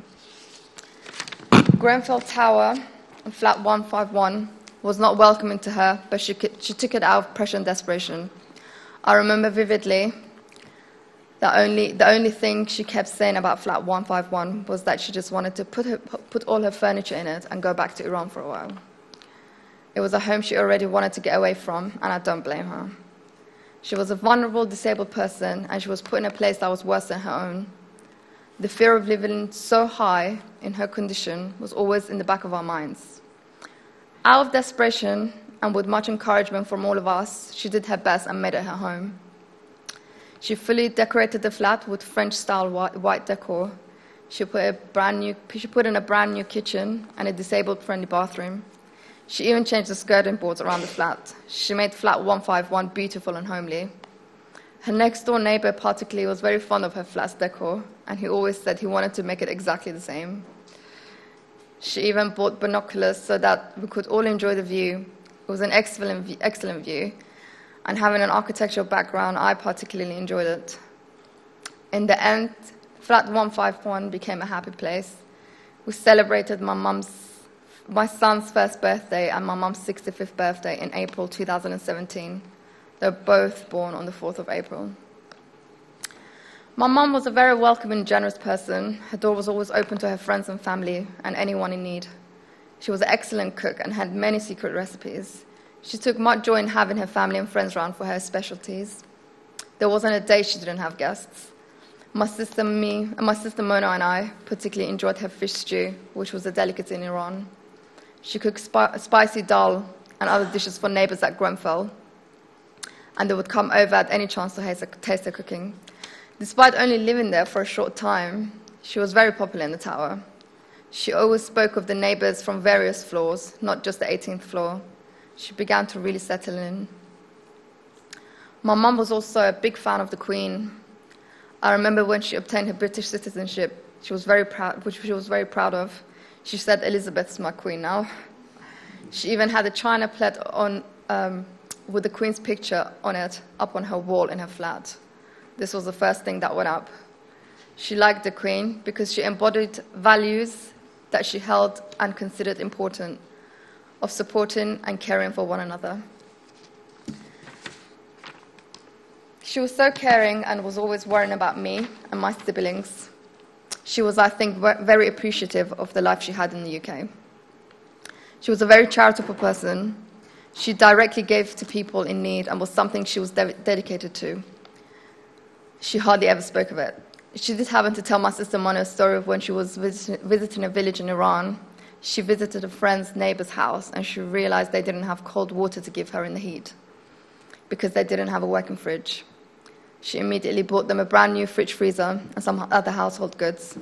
She had the kindest heart and the most modest soul. My mom was a very simple and very humble being with a big heart. She was always calm, regardless of what she was feeling inside.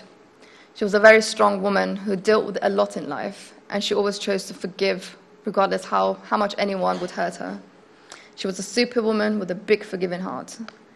In her private time, she always lit candles and made her home smell delightful with flowers. She treated her friends like family. She was very loving and caring towards people of all race, age, gender, and color, and always went far and beyond to put a smile on anyone's face. Despite her religious beliefs, she was very open-minded. She didn't enjoy being alone. She was always so aware that life is very short. She was a very caring individual. I remember when we lived in Iran, she found out about an 11-year-old girl who was hospitalized for 1 year with 60% burns due to a fire at her home. Her name was Goli. Goli didn't have a mother and came from a less fortunate background. She came from a village and didn't have anybody in the city to help her. I remember my mom visited her every day for 1 year whilst the girl was in hospital to help look after her and emotionally support her. She would take her food and do whatever she could to make Goli smile. My mum had one-of-a-kind heart and would always look at the bigger picture in life.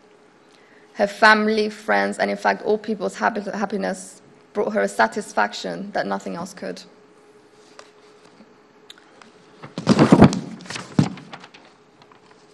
She loved beautiful things and believed that a woman should always look her best and dress beautifully regardless of her situation.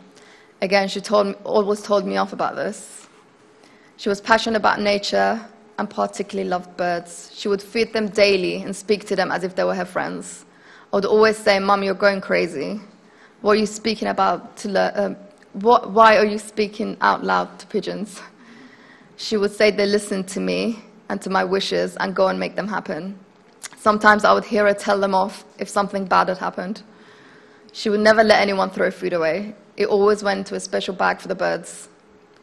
It's certainly a legacy that she left behind with many people around her.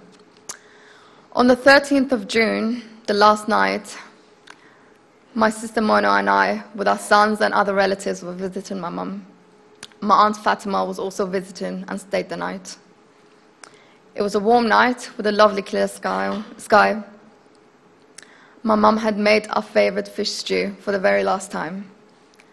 I remember her coming to the lift to say goodbye and asking to kiss my son goodbye for a second time. My mum's home was always calm and our safe place, but not that night. With the fire at Grenfell, something inside all of us died that night.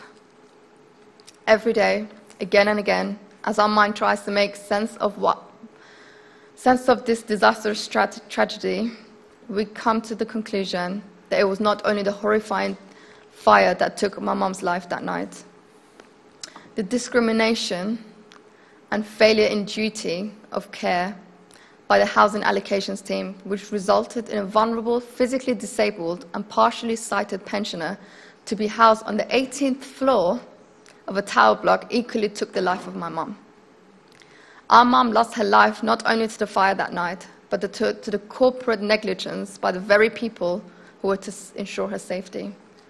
The very people who said years before that she was not to be housed above the 4th floor of a lifted building. She couldn't go down 18 floors of stairs on a good day, let alone in a fire. Her human rights to escape was denied even before the fire happened. Our memories of our mother are of an amazing woman with a big heart who always had her door open. She was generous, and she was always worried about each of us, and Shorrock in particular. Even to the last minute when she told him not to come up to get her in the tower. She supported us in raising our children.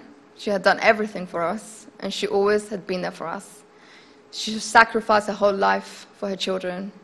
She was the world's most selfless mum.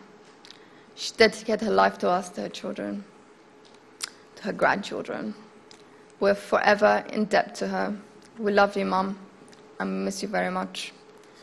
Grenfell was a gross criminal negligence. If we settle for this, then we deserve it. And that's all.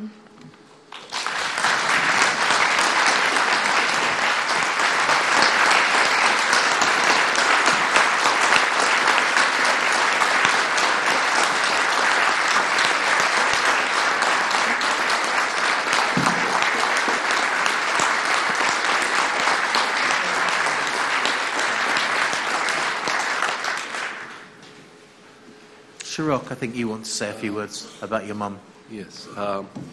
Good morning, ladies and gentlemen, Your Honor. I've been asked to make a portrait of her life.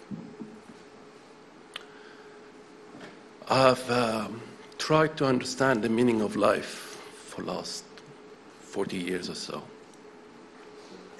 I've studied numerous philosophies.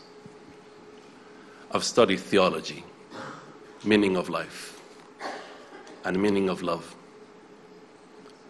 For 20 years, I was reading all the books that were recommended in major religions to find out the meaning of love. And I think my mom, in one sentence, showed me that. That night,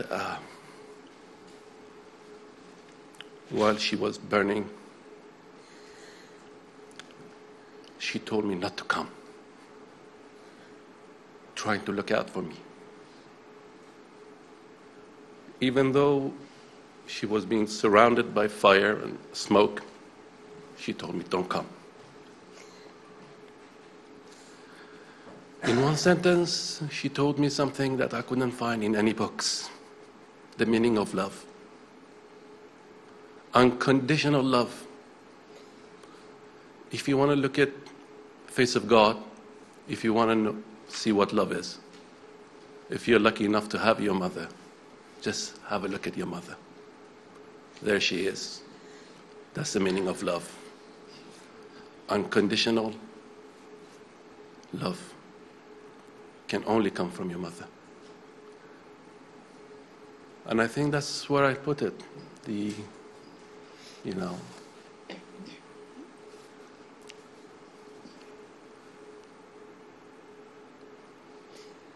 If you have your mother, please hug her and feel the unconditional love that has God bestowed in her.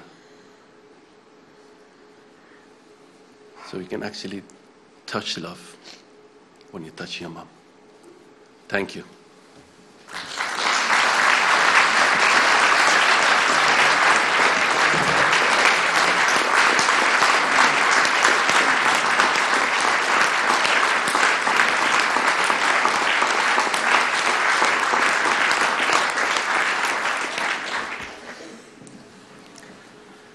Thank you. We're about to have, in fact, the commemoration for Fatima, which requires a change of people on the stage. So I think we'd like to thank. All right. Before they leave, can I just thank you all very much? I thought they were very moving tributes, and it's a real privilege to have heard them. Thank you very much. Thank you.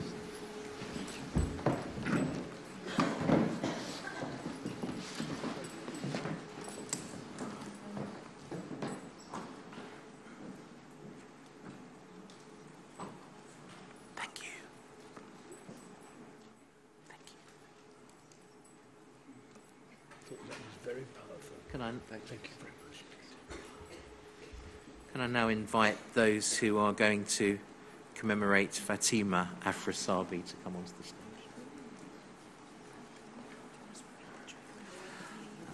And before that begins, I repeat the trigger warning I gave that during this video there is a lengthy sequence showing the fire at Grenfell Tower. So if anybody feels that they need to leave the room, now would be the time to do it.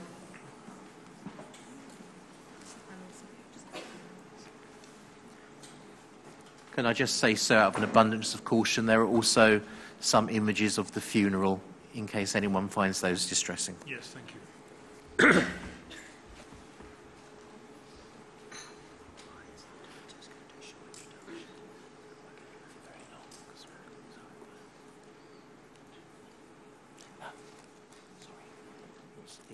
It's Mohammed Salimi, isn't it? Yeah. He's doing that, isn't it? Through an interpreter. There's nobody else speaking, is there?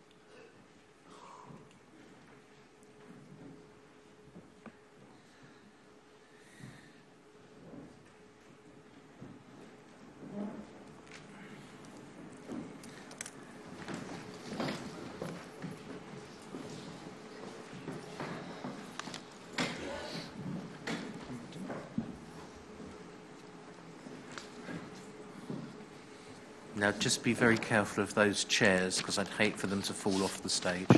So make sure you bring them in. Thank you. Sir, this is the commemoration for Fatima Afrasabi, who you've heard was staying that night in flat 151. This is Mohammed Sanimi. Good morning. Good morning. Thank you. He will be using the services of an interpreter. Yes. Good morning. Could I ask that you put the microphone between the two of you, and that you try to speak into it as much as you can? Mohammed, good morning. Would you like to tell us who's on the stage with you? میشه بگی که کیا تو جلسه هستن شما روی استیج هستن شما؟ Yes. اول که سلام میکنم خدمت حضار و ریاست محترم. Before everything, I would like to say hello to Mr. Chairman and all the ladies and gentlemen who attended this hearing, commemoration hearing. از خاله شهناز که خاله بزرگمون هستم. I wanted to start the introduction by my dear Auntie Shahnaz. و خواهر بزرگترم مریم. And my eldest sister Mariam. و خواهر بعدیم معصومه. And my second sister Masuma. که دو تا بچه دارن، آقا سامان و ملینا خانم.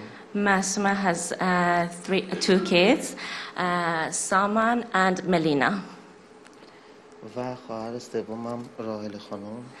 And my third sister Rahela. و آخرین خواهرم که دوقلو هستیم ما با هم، زهرا. And my twin sister Zahra. Well, you're all very welcome.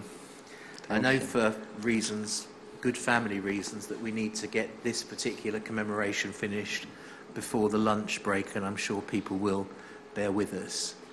I think you're... Sorry, please.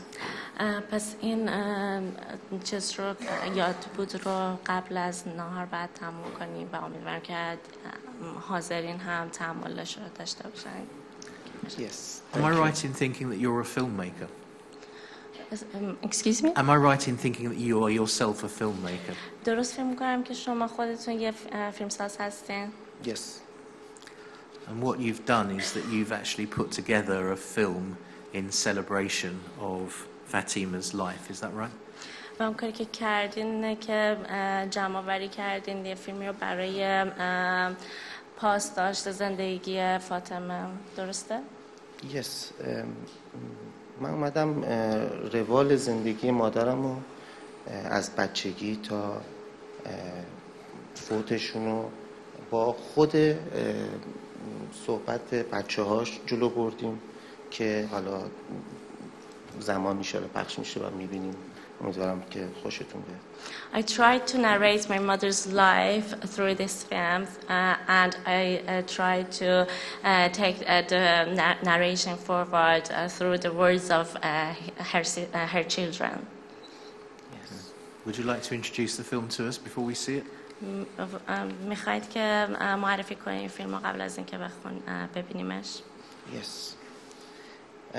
قبل از اینکه فیلم رو ببینیم یه جای خالی هست که نبودن پدرمه و دوست دارم قبل از هر چیزی یادی کنیم از پدرم، چون متاسفانه بعد از گذشت این 1 سال حدوداً نتونسته هنوز موفق بشه به گرفتن ویزای انگلستان و به قول خودش میگه روزمو شب میکنم به امید اینکه بتونم بیام پیش همسرم و بچه‌هام.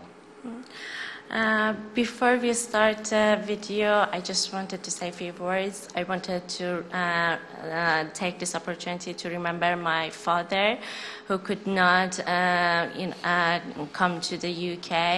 There was his visa application was refused.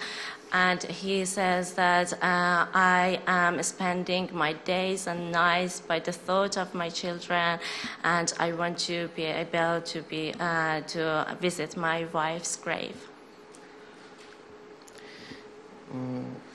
مادر به نظر من کلمه‌ای نیست که بشه مادر رو توصیف کرد. I think there is no word to describe mother, the word mother. There is no word to describe it. یا جوهر و قلمی که بشه نوشت از مادر. Or there is no pen to make it possible to write about mother. به نظر من برای مادر فقط باید تعظیم کرد و کلاه از سر برداشت. و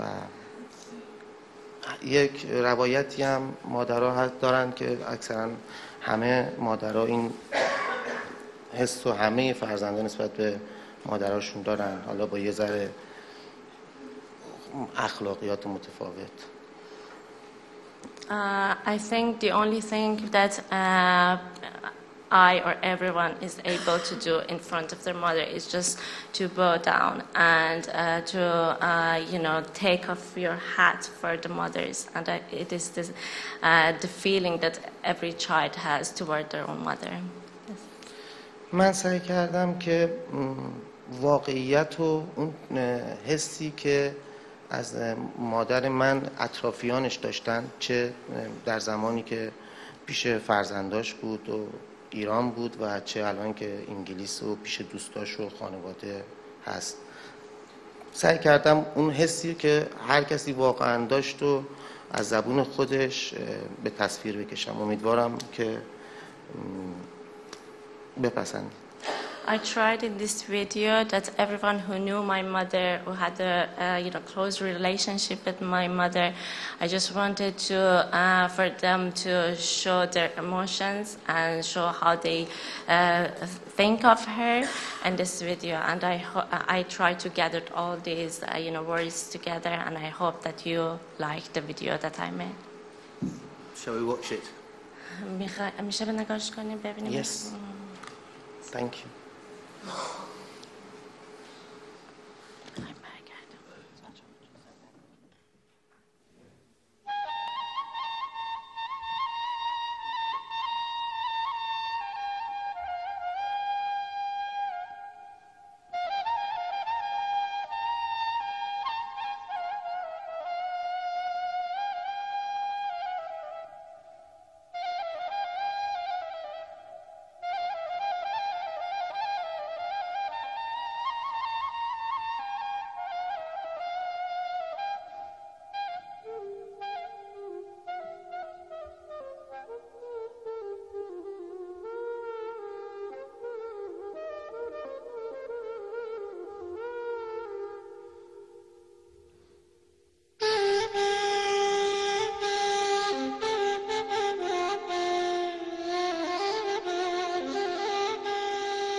مینا هستم، دختر معصومه، نوه دوم فاطمه افراسیابی.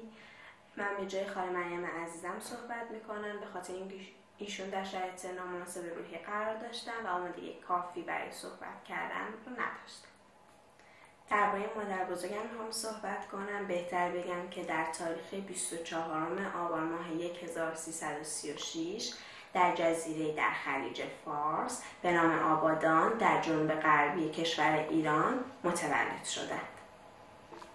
مادر بزرگ من تقریبا در خانواده پرجمعیت و سطح متوسطی بودند که 3 خواهر و 2 برادر بزرگتر و 1 خواهر کوچکتر از خودشان داشتند. پدرشان مشغول به شغل خیاطی و مادرشان هم خانه‌دار بود. نام پدرشان غلامرضا و نام مادرشان ماخانم بود. مادر بزرگم همیشه از دوران نوجوانشون که برامون تعریف می‌کردن علاقه زیادی به درس خوندن و علاقه زیادی به کارهای هنری داشتن و همیشه من رو به تشویق به درس خوندن و علاقه من به کارهای هنری می‌کردن. پدر بزرگم و مادر بزرگم در تاریخ 27 آذر ماه 1354 با هم دیگه ازدواج کردند و یک مراسم باشکوهی در شهر آبادان برگزار کردند. من اون زمان یه عالمه عروسک‌های باربی داشتم و خیلی دوستشون داشتم. برای همین لباساشون رو خیلی تنون یکی دیگه می‌کردم و خسته شده بودم. بعد مادر بزرگم بهم میگفت که یه طراحی لباس رو انجام بده به من تا من برات بدوزم. مادر بزرگم با اون پارچه‌های رنگی و تیکه پارچه‌هایی که داشتن لباسی رو که میدوختن و اون صدای چرخ خیاطی و صدای آواز خوندنشون هنوز توی گوش منه. این خیلی بر من ذوق داشت که خودم لباس بارمیو درست میکردم و تنشون میکردم. من واقعا دلتنگشونم و ای کاش بودن. معصومه هستم، دختر فاطمه افراسیابی. من از اونجایی که یادم میاد 3 یا 4 ساله بودم که مادرم هدیه خیلی با ارزشی براش بود به خونه. از دیدنش خیلی خوشحال شدم. یه عروسک بود که خیلی دوستش داشتم. سورپرایز شده بودم با این عروسک. سالهای سال من این عروسک رو داشتم و خاطرات زیادی باهاش دارم. شب پیش خودم می‌خوابوندمش و خیلی دوستش داشتم و اون لحظه‌ای که مادرم با لبخند اون عروسک رو به من هدیه داد هیچ وقت از جلوی چشمم نمیره. متاسفانه کودکی من اوج شدت جنگ ایران و عراق بود و ما مجبور شدیم زادگاهمون رو آبادان ترک کنیم و به یکی از شهرهای استان فارس مهاجرت کردیم. مادرم روزگار خیلی سختی سپری می‌کرد. ما یه جنگ زده به حساب می‌اومدیم تو شهر غریب. پدرم هنوز کاری نداشت و خیلی فشارهای زیادی روی مادرم، پدرم و حتی ما به عنوان یه بچه بود. مادرم خیلی هنرمند بود و هنری که داشت میتونست حتی باش کار کنه و خیلی وقتا باش ابراز معاش می‌کردیم، زندگی رو باهاش سپری می‌کردیم و با خیاطی خیلی از روزگار رو می‌گذروندیم. کمک‌کار پدرم بود. چرخ خیاطی خاطره پدرش بود و از پدرش بهش ارث رسیده بود. عاشق بچه‌هاش بود و به خاطر ما هر کاری می‌کرد. زن خیلی پرتلاشی بود. هیچ وقت دست از تلاش بر نمی‌داشت. حتی تو سخت‌ترین شرایط که شاید همه استاپ می‌کردن ولی می‌گفت نه باید حرکت کنی، باید تلاش کنی. اون همیشه برای من یه اسطوره بود.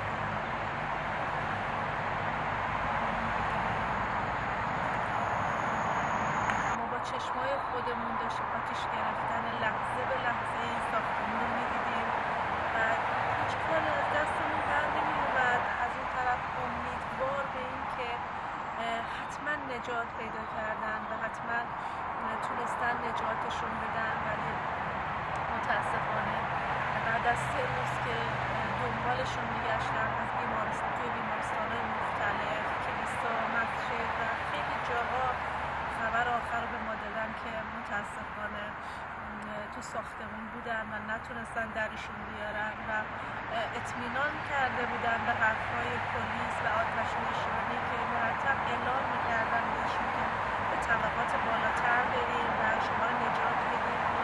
از طبقه 18 رفتن تا آخرین طبقه و متاسفانه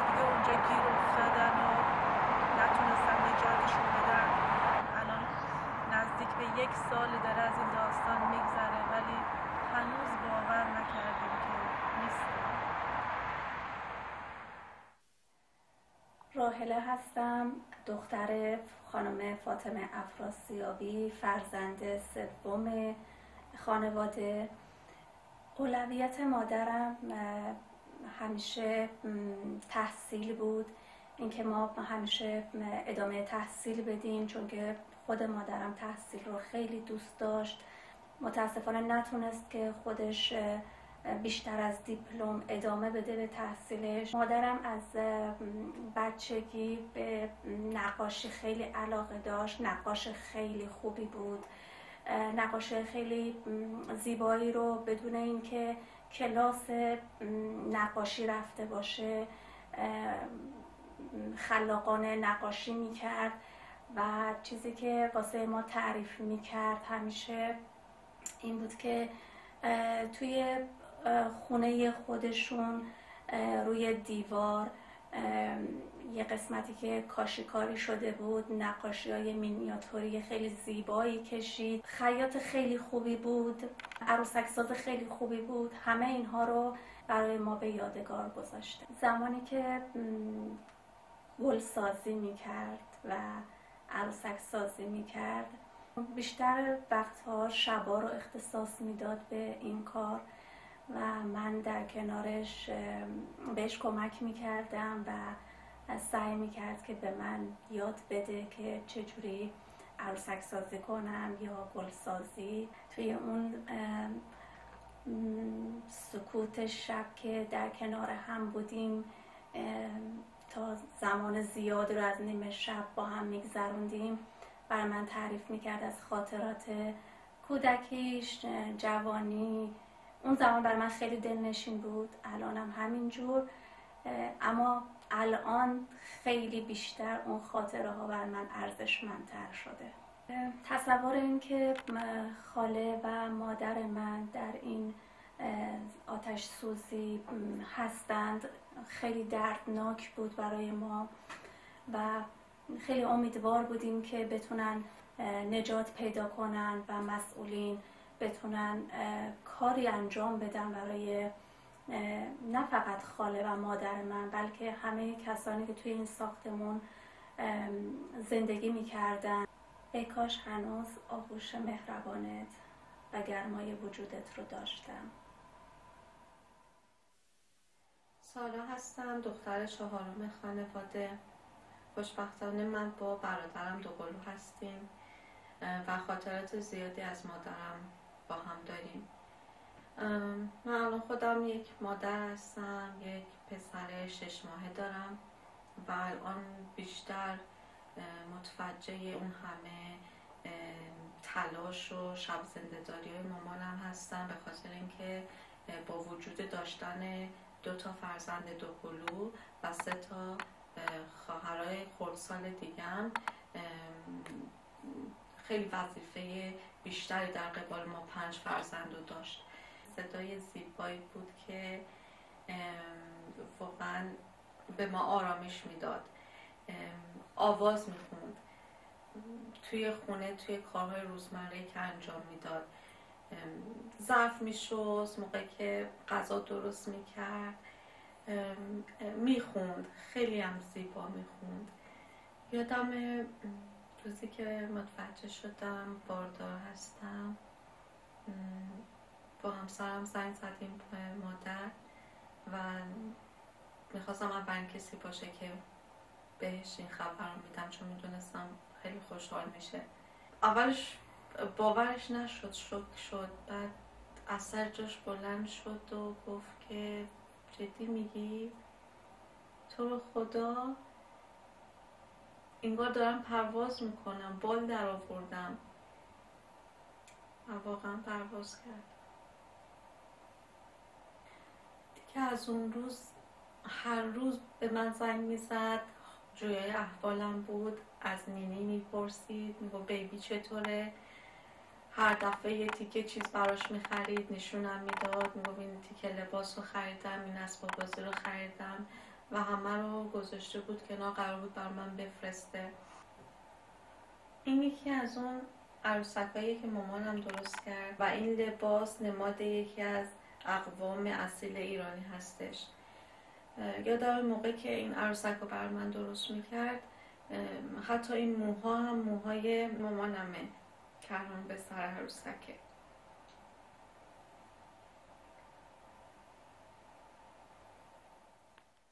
سعید هستم، پسر خواهر فاطمه که متاسفانه فوت شدن توی ساختمون گرنفل تاور از سال 2013 که خالم فاطمه اومد انگلیس. مثل یک مادر بود واسه همه ما، مخصوصا من، چون من بیشتر باش رابطه داشتم، بیشتر باش رفت آمد داشتم و معمولا هر روز با هم تماس داشتیم، جویای احوالش می شدم، کمکی اگر لازم داشت واسهش انجام میدادم به عنوان وظیفه. با اینکه زندگی همیشه واسه همه مشکلاتی داره، ولی روحیه فاطمه جوری بود که همیشه شاد بود، هیچ وقت غم و غصه توی چهرهش نمی‌دیدیم. به همه چیز به دید مثبت نگاه می‌کرد. به خاطر این همیشه وقتی می‌دیدیمش انرژی می‌گرفتیم. همیشه حالت مادرانه داشت واسمون. واقعا من فکر میکنم یه مادر دیگه هم از دست دادم. وقتی که بیرون میرفت دنیا رو با یه دید دیگه نگاه میکرد، چیزایی رو میدید که آدمای عادی مثل ما ممکنه هرگز ندیدیم. اکثر مواقع چیزایی رو اشاره میکرد که ما حتی نمیدیدیمش، بارها کنارش رد شده بودیم ولی نمیدیدیمش، چون روحیش با یک انسان عادی فرق میکرد. ونیز و میلان رو خیلی دوست داشت بریم و قرارمون این بود که 20 روز بعد از این حادثه اونجا باشیم که متاسفانه هرگز این اتفاق نیفتاد و این چیزی که خیلی منو آزار میده. فاطمه با اینکه از بچه‌هاش 5 سال بود که دور بود، ولی روحیه شادی داشت، همیشه شاد زندگی میکرد، خودش رو سرگرم میکرد با کلاس‌های زبان، عروسک دوزی، آشپزی، رفت آمد با دوستای خوبش. با هم دیگه قرار زیاد میذاشتیم، بیرون میرفتیم، خونه من میومد، با هم غذا درست میکردیم، کمک‌هایی که میخواسته در مورد دکتر، در مورد کلاسایی که میرفت با هم دیگه صحبت میکردیم. در جریان کاراش بودم همیشه، به خاطر این خیلی نزدیک بودم بهش. موقعی که این اتفاق افتاد به مدت 1 ماه کلن میشه گفت سیستم عادی زندگی رو از یاد برده بودم. آخرین باری که دیدمش 3 شب قبل از این حادثه بود. با هم رفتیم سوپر ایرانی که بستنی سنتی گرفتیم. بستنی رو تو ماشین میخوردیم. یادمه همون موقع یادمون اومد به ایران و زنگ زد، با بچه‌هاش ویدیو کال صحبت میکردیم و ابراز امیدواری میکرد که به زودی بچه‌هاشو یه جایی توی اروپا ببینه که متاسفانه هیچ وقت این اتفاق نیفتاد. این چیزی که میخوام بگم اینه که همیشه دوست داشتم و دارم و تا آخر عمرم همیشه به یادت هستم. سارا هستم، دوست فاطمه. چند سالیه که فاطمه رو میشناختم. فاطمه یکی از دوستای صمیمی منه. من تو شاپینگ سنتر تو یه بگ شاپ کار میکردم و محل کار من با منزل فاطمه خیلی نزدیک بود و یه روزی فاطمه اومد اونجا و با هم دیگه آشنا شدیم. فاطمه خیلی زن مهربون، خیلی دوست داشتنی، یعنی هر چی بگم کم گفتم.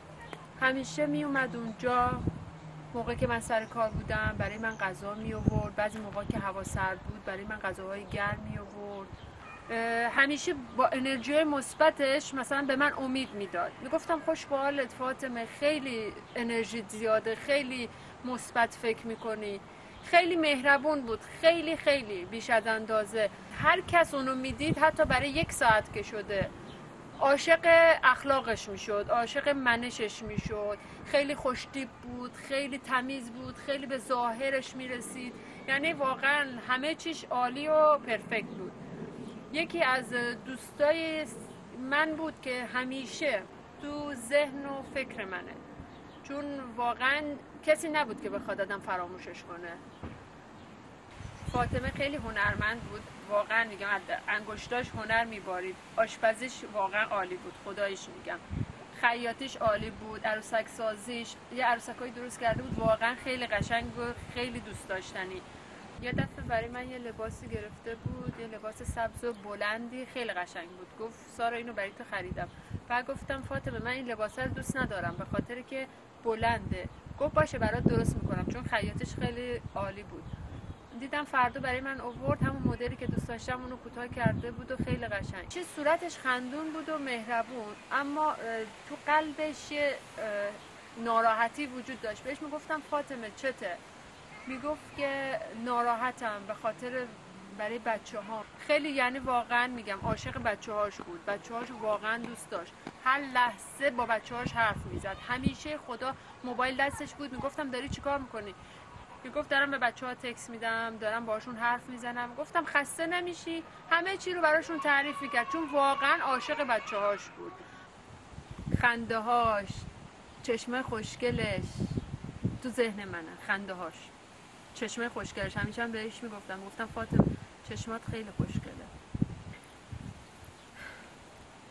واقعا اینجا خیلی تنها بود و همیشه 2 ساعت بنده خدا باید میرفت، 2 ساعت باید برمیگشت. میگفت کلا بعضی موقع واقعا تو باس خوابم میبره، یا مثلا تو باس با بچه هم حرف میزنم که این مسیر برام کوتاه بشه.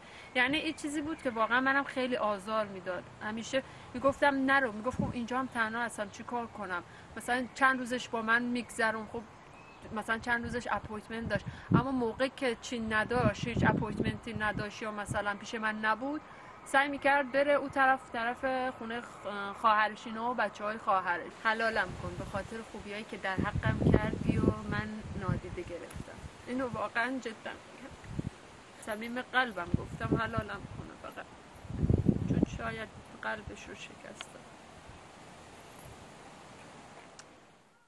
My name is Farhat.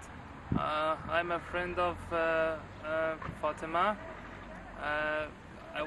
I met her in the start of 2016. Since she keeps coming to the shopping center where she used to live, like 15 minutes away from the shopping center. And she was a great woman, and we can't call her to be an ordinary woman. She was a great woman. She was not like the ordinary people. She was very kind, and the sympathy she was just showing to everyone, it was incredible, which we can't see it in the many people. By the time she was coming, and when she had some issues in regarding their phones, or when she had to book an appointment for herself, or when she received letters, so I was just explaining them to her, and like to book her an appointment, and what was about any issue on the letters, or for their electricity, gas, even sometimes it was about them, so I was just keeps calling the agencies and help her out. And a very good memory which I had from her, she used to just cook very delicious foods and nice foods, and she was just bring it out to us. I think it's a big loss for all of us. She was the best woman, and she was incredible. My last word about her is that I wish her that her soul rest in peace, and I'm sure it is like that. Because she was a great person, and when things come about her, or even when I remember her, or when someone talk about her in front of me, the image which I have about her in my mind, that is her smiley face, because smile was always on her mouth, and that is the last image of her on my mind, which I can't forget it in my life. I will remember it as always as a good memory of her in my mind.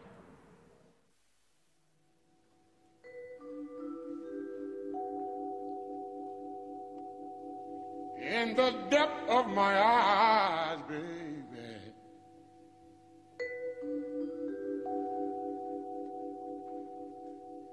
There's an imprint of your voice, baby.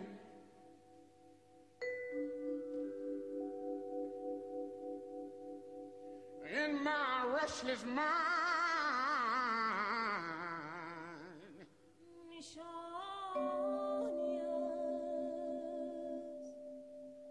چشمان تو در آسمان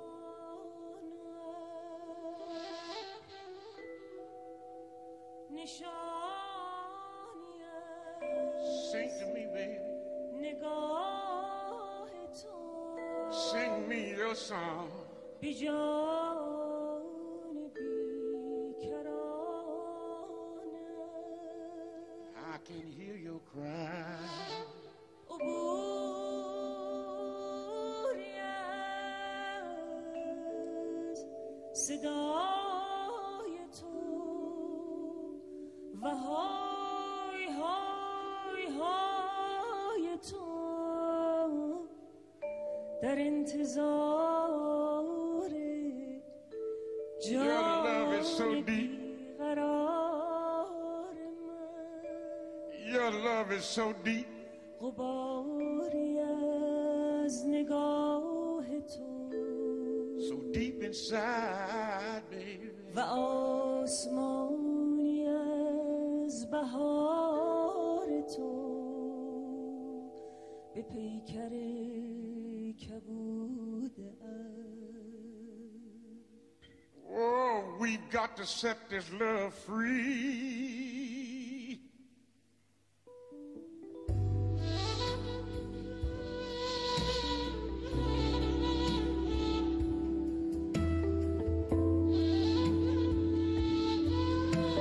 Oh no.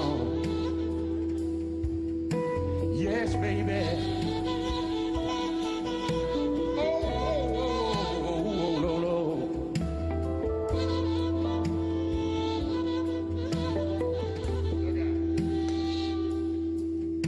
There's an imprint of your eyes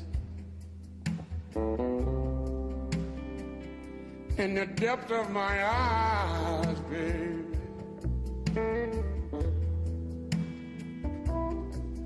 There's an imprint of your voice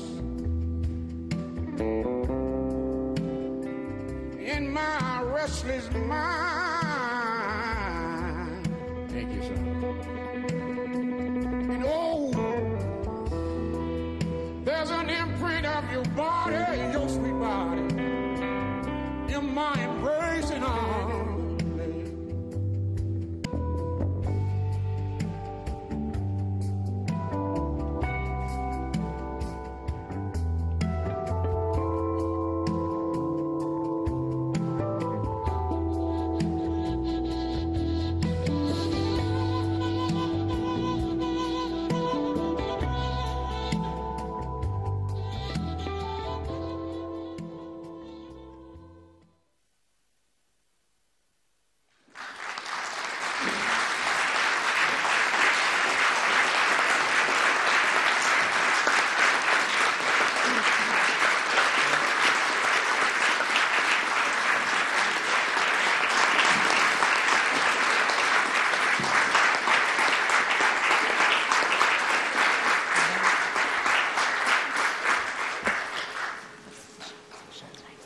So I think that concludes the commemoration for Fatima.